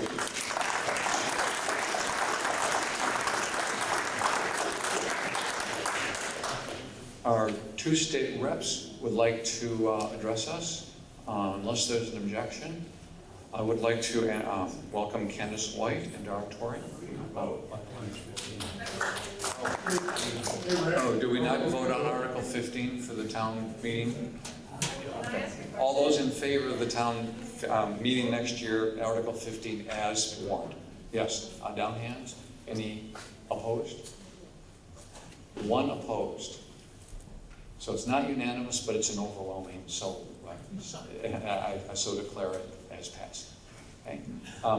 And now, Candace and Dara, Tori, if you'd like to tell us how you're doing in the state legislature and use this microphone, unless you'd rather hold the microphone.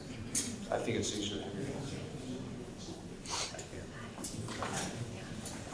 Good morning, everyone. Ooh, good sound. It's great to be here. Thanks for inviting myself and Rep. Torrey. Okay, I'm just going to not touch it. We're just going to give a little update on a few things that we think you'll be interested in. I want to just say thank you to the Fayston staff and all the volunteers who put in so much work over the course of the year to keep Fayston going strong. So thank you for your service. And let's see, so first of all, Rep. Torrey and I have front and back printed, just update, town meeting update. They are located above the shoes over there in the corner. So if you'd like to grab one, please help yourself. These are also showing up as part of our Valley Reporter updates. Dara had hers in last week, and then part 2 will be my piece in this week. So just trying to keep you all informed of what we're doing in the State House. And also a reminder that the State House is the people's house. And so it is open to you all at any time for visits. If you want to come for a visit, please let us know. If you have school children you want to bring, again, it's a beautiful place, and we are honored to represent you, and we welcome you to come at any time. So I'll just talk about a couple things that I think you'll be interested in. First of all, education reform. That is a multi-year process. We started last year really based on people just can't afford our property taxes anymore. So, phase one of that started last year, Act 73, pretty controversial. And we just continue to see that. On the one hand, people love our schools. On the other hand, we can't afford our schools. So it's a tough subject, and we really appreciate those of you who have concerns, ideas, questions, reaching out to have a conversation. Sometimes they can get heated, and it's just really helpful to be able to talk directly about this really pretty huge reform. I think there were some good things that happened last year. The House Committee on Education has taken up, there was a redistricting task force working in the summer and the fall, tasked with coming up with maps that were to implement or suggest the governor's overall plan, which was to really consolidate Vermont school districts into much larger, fewer districts. The redistricting task force looked at a lot of data and said, we don't really see the support. Like, how are we going to save money doing this? We don't really see it. They did come up with a number of other good ideas worth looking at. CISA or BOCES is it's basically where you are breaking the state into large districts or whatever you call them, maybe 8 or 10, and you are putting some of the high cost pieces of education kind of at that larger level. So special education that requires people really knowledgeable on how state and federal dollars work, the assessment of students, whether they need special education funding, but so moving high cost areas like special ed to a BOCES or CISA district model where you can have experts working in larger territories to bring costs down. Also looking at further education, that's another one that they are looking at, considering these BOCES, CISA, larger district operational plans. And the redistricting task force did see actual cost savings where regions of Vermont, there's actually a region in southern Vermont that is doing this, and also in other states. So they are seeing cost savings there. And so these are some of the questions that the House Committee on Education are looking into. The House Chair did propose a map within the last couple weeks, really because the governor said, if you don't have a map, I'm not going to sign the budget. So we're in a tight spot where we're trying to make decisions thoughtfully, also work in partnership with the governor. So right now, just a lot of things are in process. Neither Rep. Torre or I sit on the House Education Committees, but we do have, we have some regular meetings that are really to keep the members of the House informed on what's going on in those committees.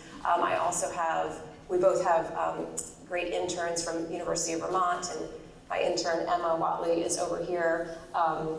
And Emma will sometimes go and sit in House Education or Ways and Means and just write copious notes and which keep us more informed on what's going on, because we can't be in that committee because we have our own committees to be involved with.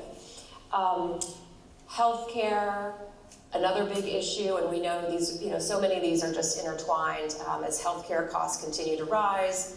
School budgets continue to rise because teacher health insurance is costly and getting costlier. We did pass some great legislation last session.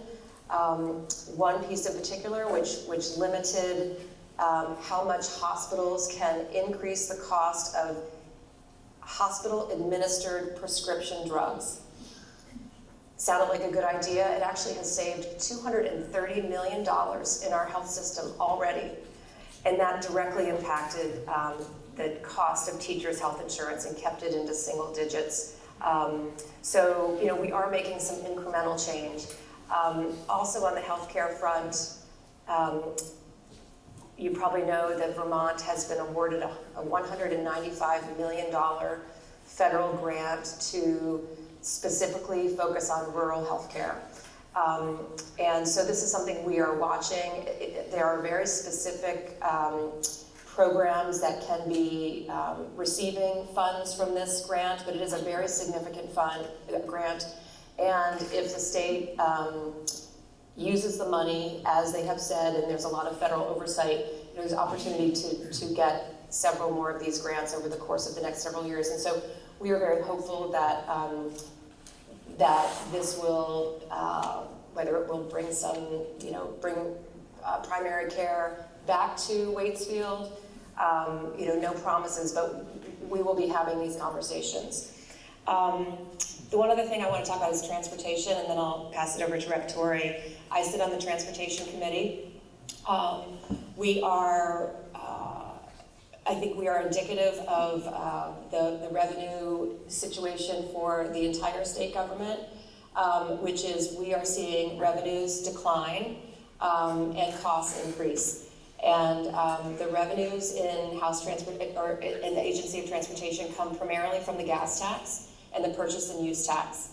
The gas tax has not been raised in decades, and we have more electric vehicles, we have more fuel-efficient cars, and so that just means less gas taxes, while at the same time, construction costs for highway repairs have gone up 60% since 2020. And so I know the town budgets are feeling this too. So we have a real challenge there. The Agency of Transportation made cuts in the fall. The fiscal year 27 budget suggests another set of job cuts as well as project cuts, just trying to manage budgets. And the one other piece I want to share there is, we look at education spending, and it's not just from property taxes. Purchase and use tax from the Agency of Transportation, a third of that also goes to education tax and education costs. And so we are proposing to pull back that contribution from transportation, just because we really need to shore up transportation. Because if we can't afford to keep up our roads in a timely manner, it just gets more expensive. So we are suggesting, and the governor is on board with this, taking this year 10 million back from that purchase and use that we have been giving to education, and that we will continue to pull that back over the next 5 years to shore up transportation. It's just switching money, but again, just trying to call out that we've really got a problem in the transportation sector, and trying to work on that. And we have a couple revenue generating ideas in transportation to address some of these costs. The governor has said he will veto a gas tax increase. I think we have a lot of support for saying we at least need to index the gas tax so that it rises with inflation, so that we're not just seeing this huge deficit. So I will leave it at that and invite Rep. Torrey up.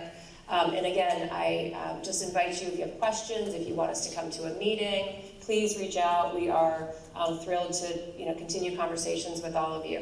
Thank you.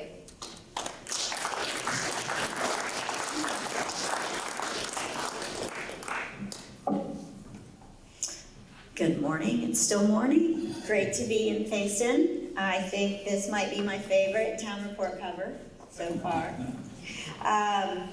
So I thought maybe I could spend a little time talking about the budget, the fiscal year 27 budget that's being crafted right now. And then we can take questions on what you heard from Candace and any other ones you have for us. So this is a really tough year for budgeting. And I just want to let everyone know that there's been higher level of diligence than in the past in trying to understand where our agencies are and what they're spending their money on, and what can be cut with less impact to Vermonters. So that's been a pretty grueling process. Candace and I haven't been involved directly in that. That's something that's happening in our Appropriations Committee in the House. but it's being informed by the things that they're hearing from all committee members. So I'm on the Energy and Digital Infrastructure Committee. Not a lot out of my committee because the Department of Public Service that we have discretion over, authority over, is largely funded by sales tax from electricity. So, but the Agency of Digital Services is also in our jurisdiction, and that is a real heavy hitter in terms of spending. And it's kind of a black box sometimes. It's really important that we invest in digital infrastructure. It's how Vermonters access a lot of government services. We want it to work well and be dependable, and we want transparency about where our money is going when we invest in IT. So I actually enjoyed having Adam Gresham in my committee and got to hear a lot about some changes they're making this year in tracking the money that goes to projects to try to make it more easier to see, because there has been a shortfall in that area. Nobody has asked about taxes yet in terms of new ones, but that is another tool in the toolbox to meet the needs that are growing. The inflationary pressures that we're all experiencing are true for state government too. So that's another thing that could emerge this session in different forms. And housing continues to be a focus, and land use is key to that, trying to figure out the right balance to get housing where we need it, and trying to figure out how to get it a little quicker with the things that we do have control over, like permitting. So one of the new things this session that I'm kind of excited about is a new caucus. Caucuses happen when people have ideas, legislators have ideas about topic areas that they want to explore across committees. So we have a new one this year called the Caucus for the Vermont Economy, and it's tripartisan, and it's an opportunity to do learning together. So far there was a very good presentation about permitting reform in the state of Virginia that maybe we can learn some things from and try to make it easier to build the things we know we want in the places we know we need them a little bit faster. So, questions?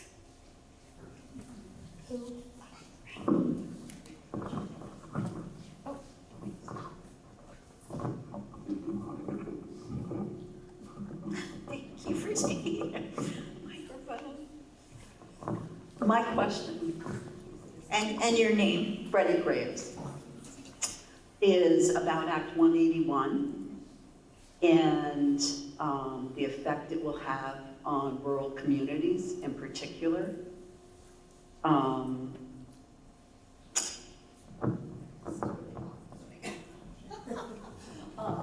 And I had another question about it that is not coming to mind right now.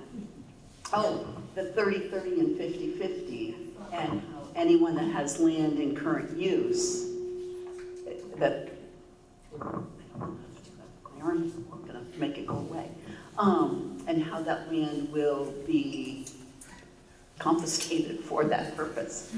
And what you guys think about that, and how we can learn about this. Sure, should I? 30 by 30 was one of the bills that I got to work on in my prior committee. And I understand that there's some work being done right now to figure out how to pay for more conservation in the state. So compensation will be on the menu for that. Not necessarily confiscation, compensation. Being considered though, right? It could be, maybe.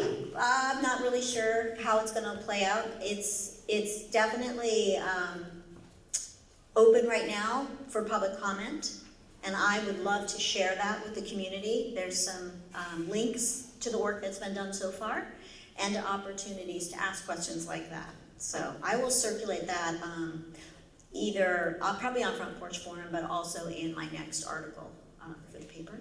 And then as far as Act 181,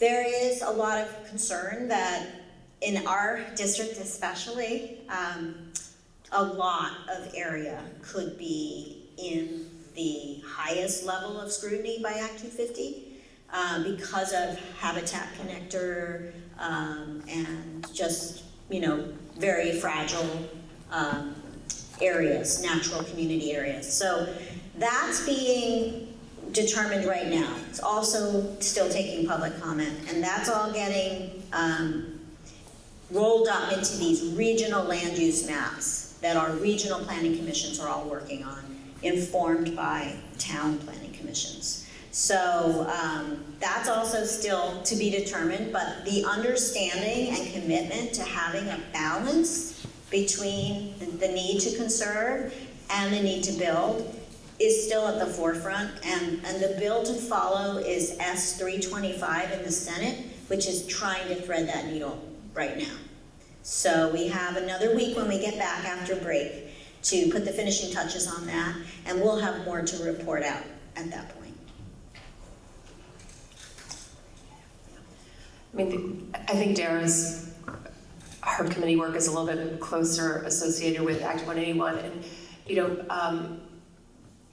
as she said, regional planning commissions are all working on these, the maps for the state. I'm not sure where our map is right now, and I will make a commitment to follow up with them and to just get a sense of how the maps are looking for our towns here, because I don't know the answer to that.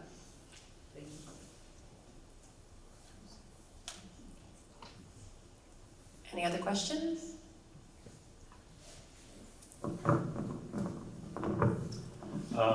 First of all, thank you for the work you've been doing in the Capitol. I appreciate it.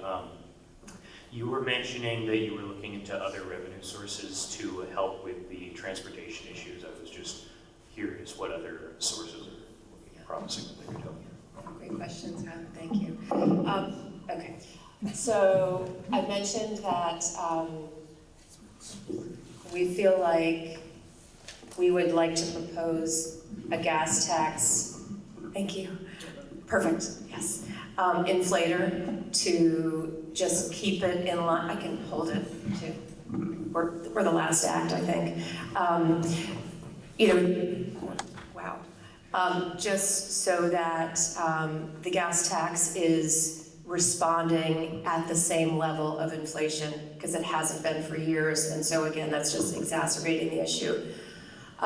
We are looking at a mileage-based user fee, which started last year, and that is it would be a fee on electric vehicles based on miles traveled, and the rationale behind that is people pay into highway maintenance through the gas tax, but if you're driving an electric vehicle, you're not paying into that gas tax. So this is a way for electric vehicles to kind of pay their share of the roads.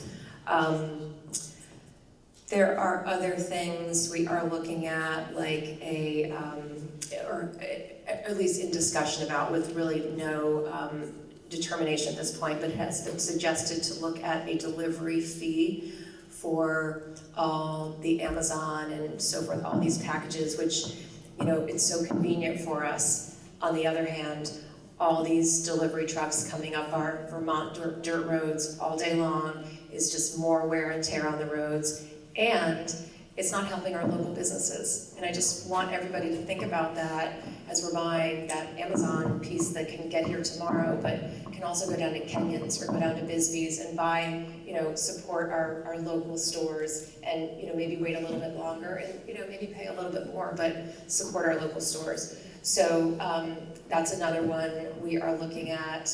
I've got a couple pieces in a bill that I'm trying to weave into the transportation bill, trying to restart electric vehicle incentives, which, our purchase and use taxes are down because used and new vehicle purchases are down. We know that the electric vehicle incentives were driving car purchasing, and so that was good for us, also good for our climate goals. There's been no funding for that, so we're looking at, could it be a tax credit instead of an outlay? And then I guess the last thing I would say in transportation is, recognizing that often in transportation projects, 20% is funded by our state dollars and 80% is funded by federal dollars. And so the agency and we are supportive of this, really looking at making sure we are maximizing how much money we can get from the federal government. So I was talking about pulling back $10 million in purchase and use taxes that has been going to the education fund. It has been budgeted that if we take back that $10 million, we will put that directly in two projects that will get 80% federal funding, just again to maximize that, because it's like $10 million and then you get another five times that from the federal government, which is big money. So those are some thoughts I had on that.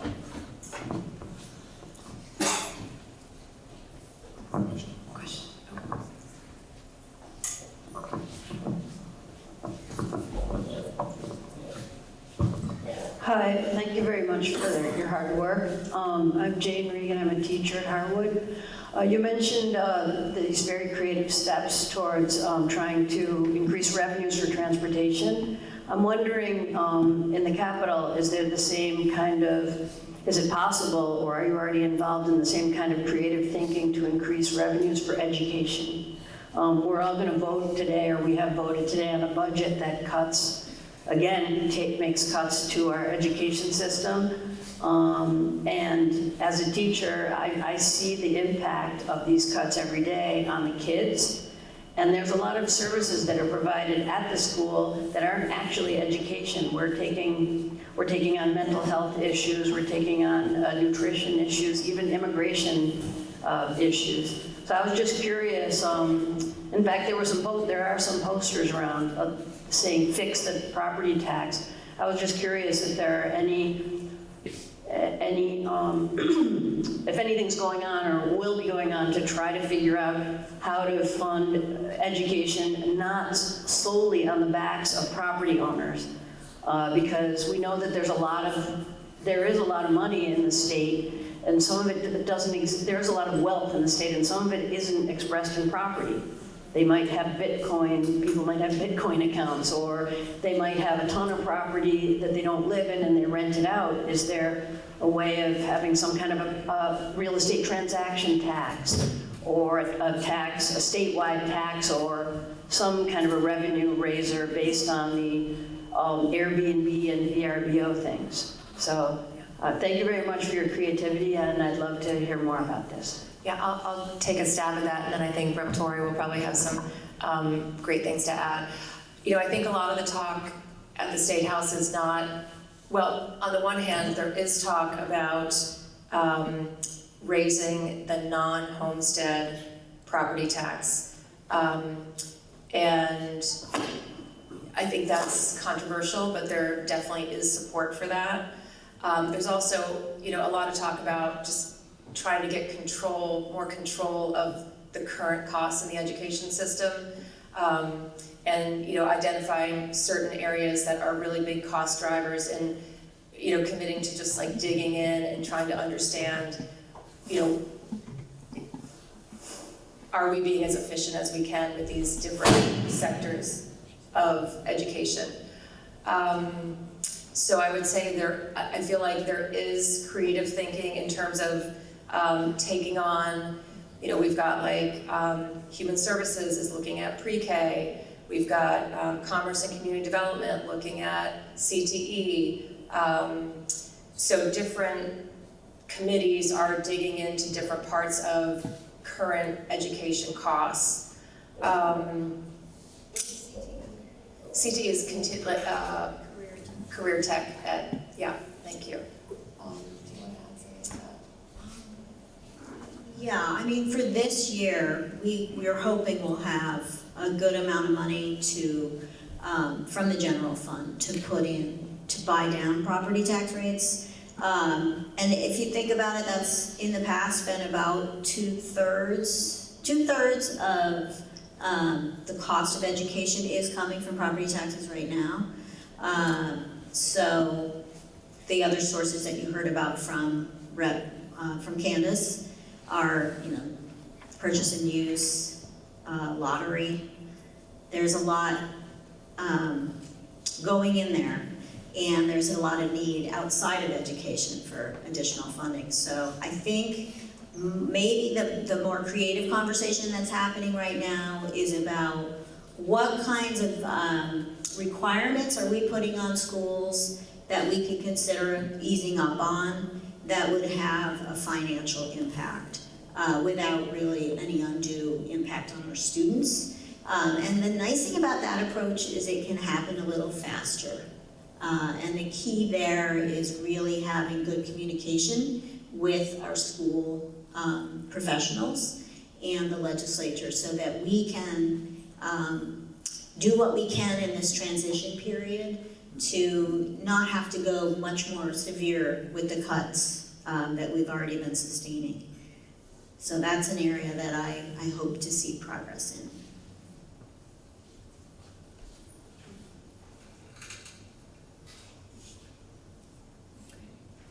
Well, Other questions?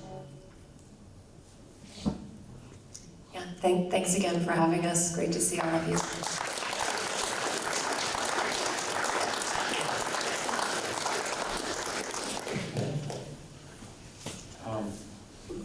We've got a sort of kitchen crew. Does someone want to make an announcement on how that's going to work, so we don't all just head for the door? Sure, and we'll just, if people want to see, we'll just set up one of these tables with some of the hot foods that are there.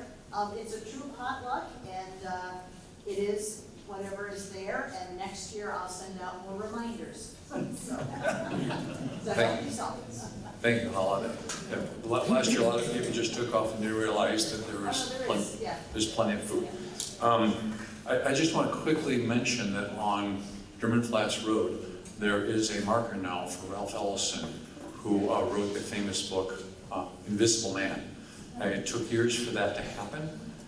It happened because a student whose name I don't remember, my wife just walked into the kitchen, became a reporter after she graduated from Harvard at Vermont Public Radio. And she dug into the story. It was floating around. We got help from Gamal Buhena and some other people dug into the story, and that's why there's now a marker. On one side, it celebrates the book, Invisible Man. On the other side, it celebrates the life of Ralph Ellison himself. So if you're looking for a free educational opportunity that really builds your sense of how diverse this valley is, I urge you to drive up German Flats Road and keep an eye out for that. With that, we've already covered all of our articles. So unless there's an objection, I will call the meeting. Oh, I have a hand up.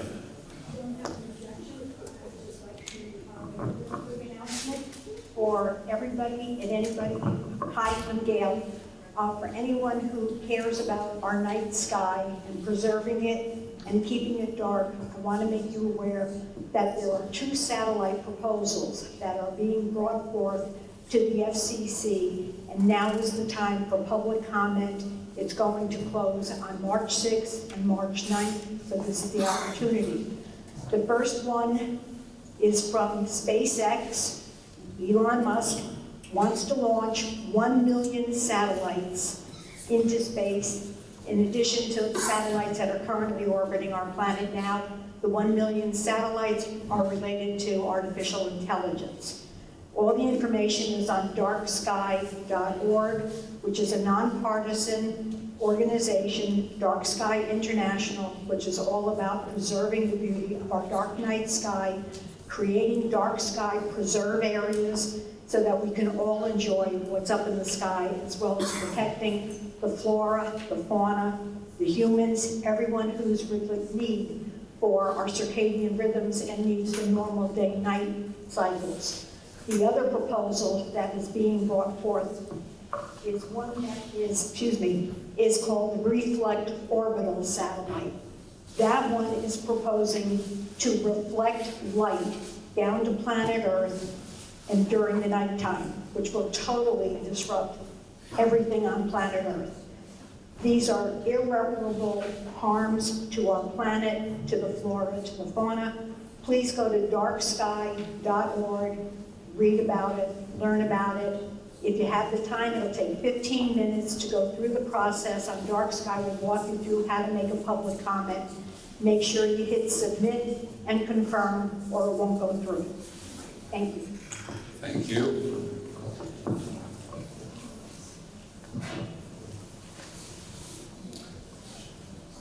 As a professional astronomer, I agree with every word that she just said. Thank you very much, everybody, and pay attention. This is important. It's going to really screw up astronomy if it happens. First time I haven't seen him wear his blue jean jacket covered with NASA chips. He helped put the hubble up there and make it work. So he knows what he's talking about. Other information for the good of the body? Right, Ned? Is it time to acknowledge the back page about the resolution that is wonderful, correct, those people put together? So it's really well written. The back page, which is the resolution, we haven't acknowledged that, but somehow I think we should. You guys put a lot of time into it, and a lot of thought, and I think it was really well done.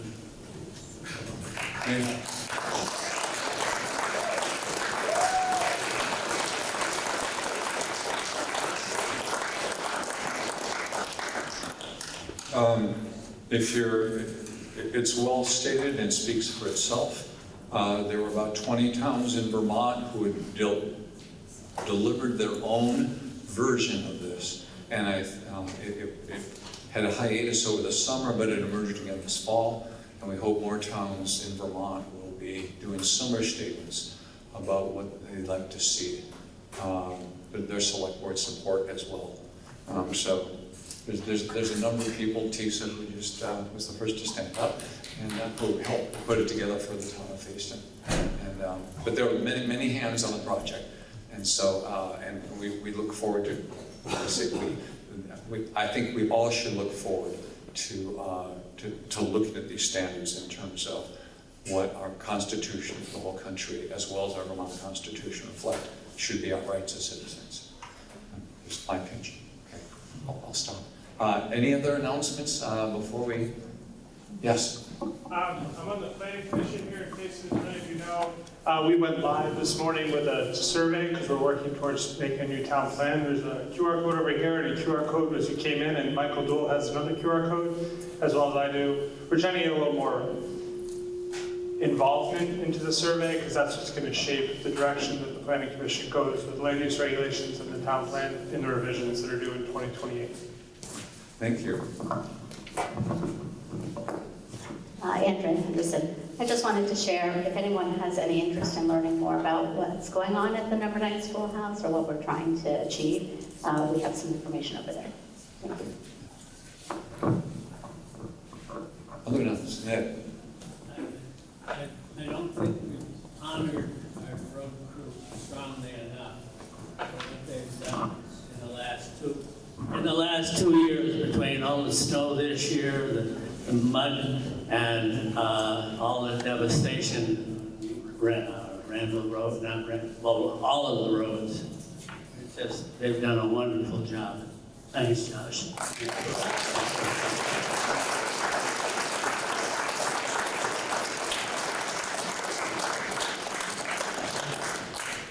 Did Ned steal somebody else's thunder with that? Because it is sort of a tradition every year. We try to let the road crew know how much we depend on. Is that it? Yeah, thank you. Thank you, road crew, from everybody. Any other announcements? Okay, enjoy the meal. Enjoy the fact that you are a resident of Fayston, and it's a great place to live. Any objection? I call this meeting ended.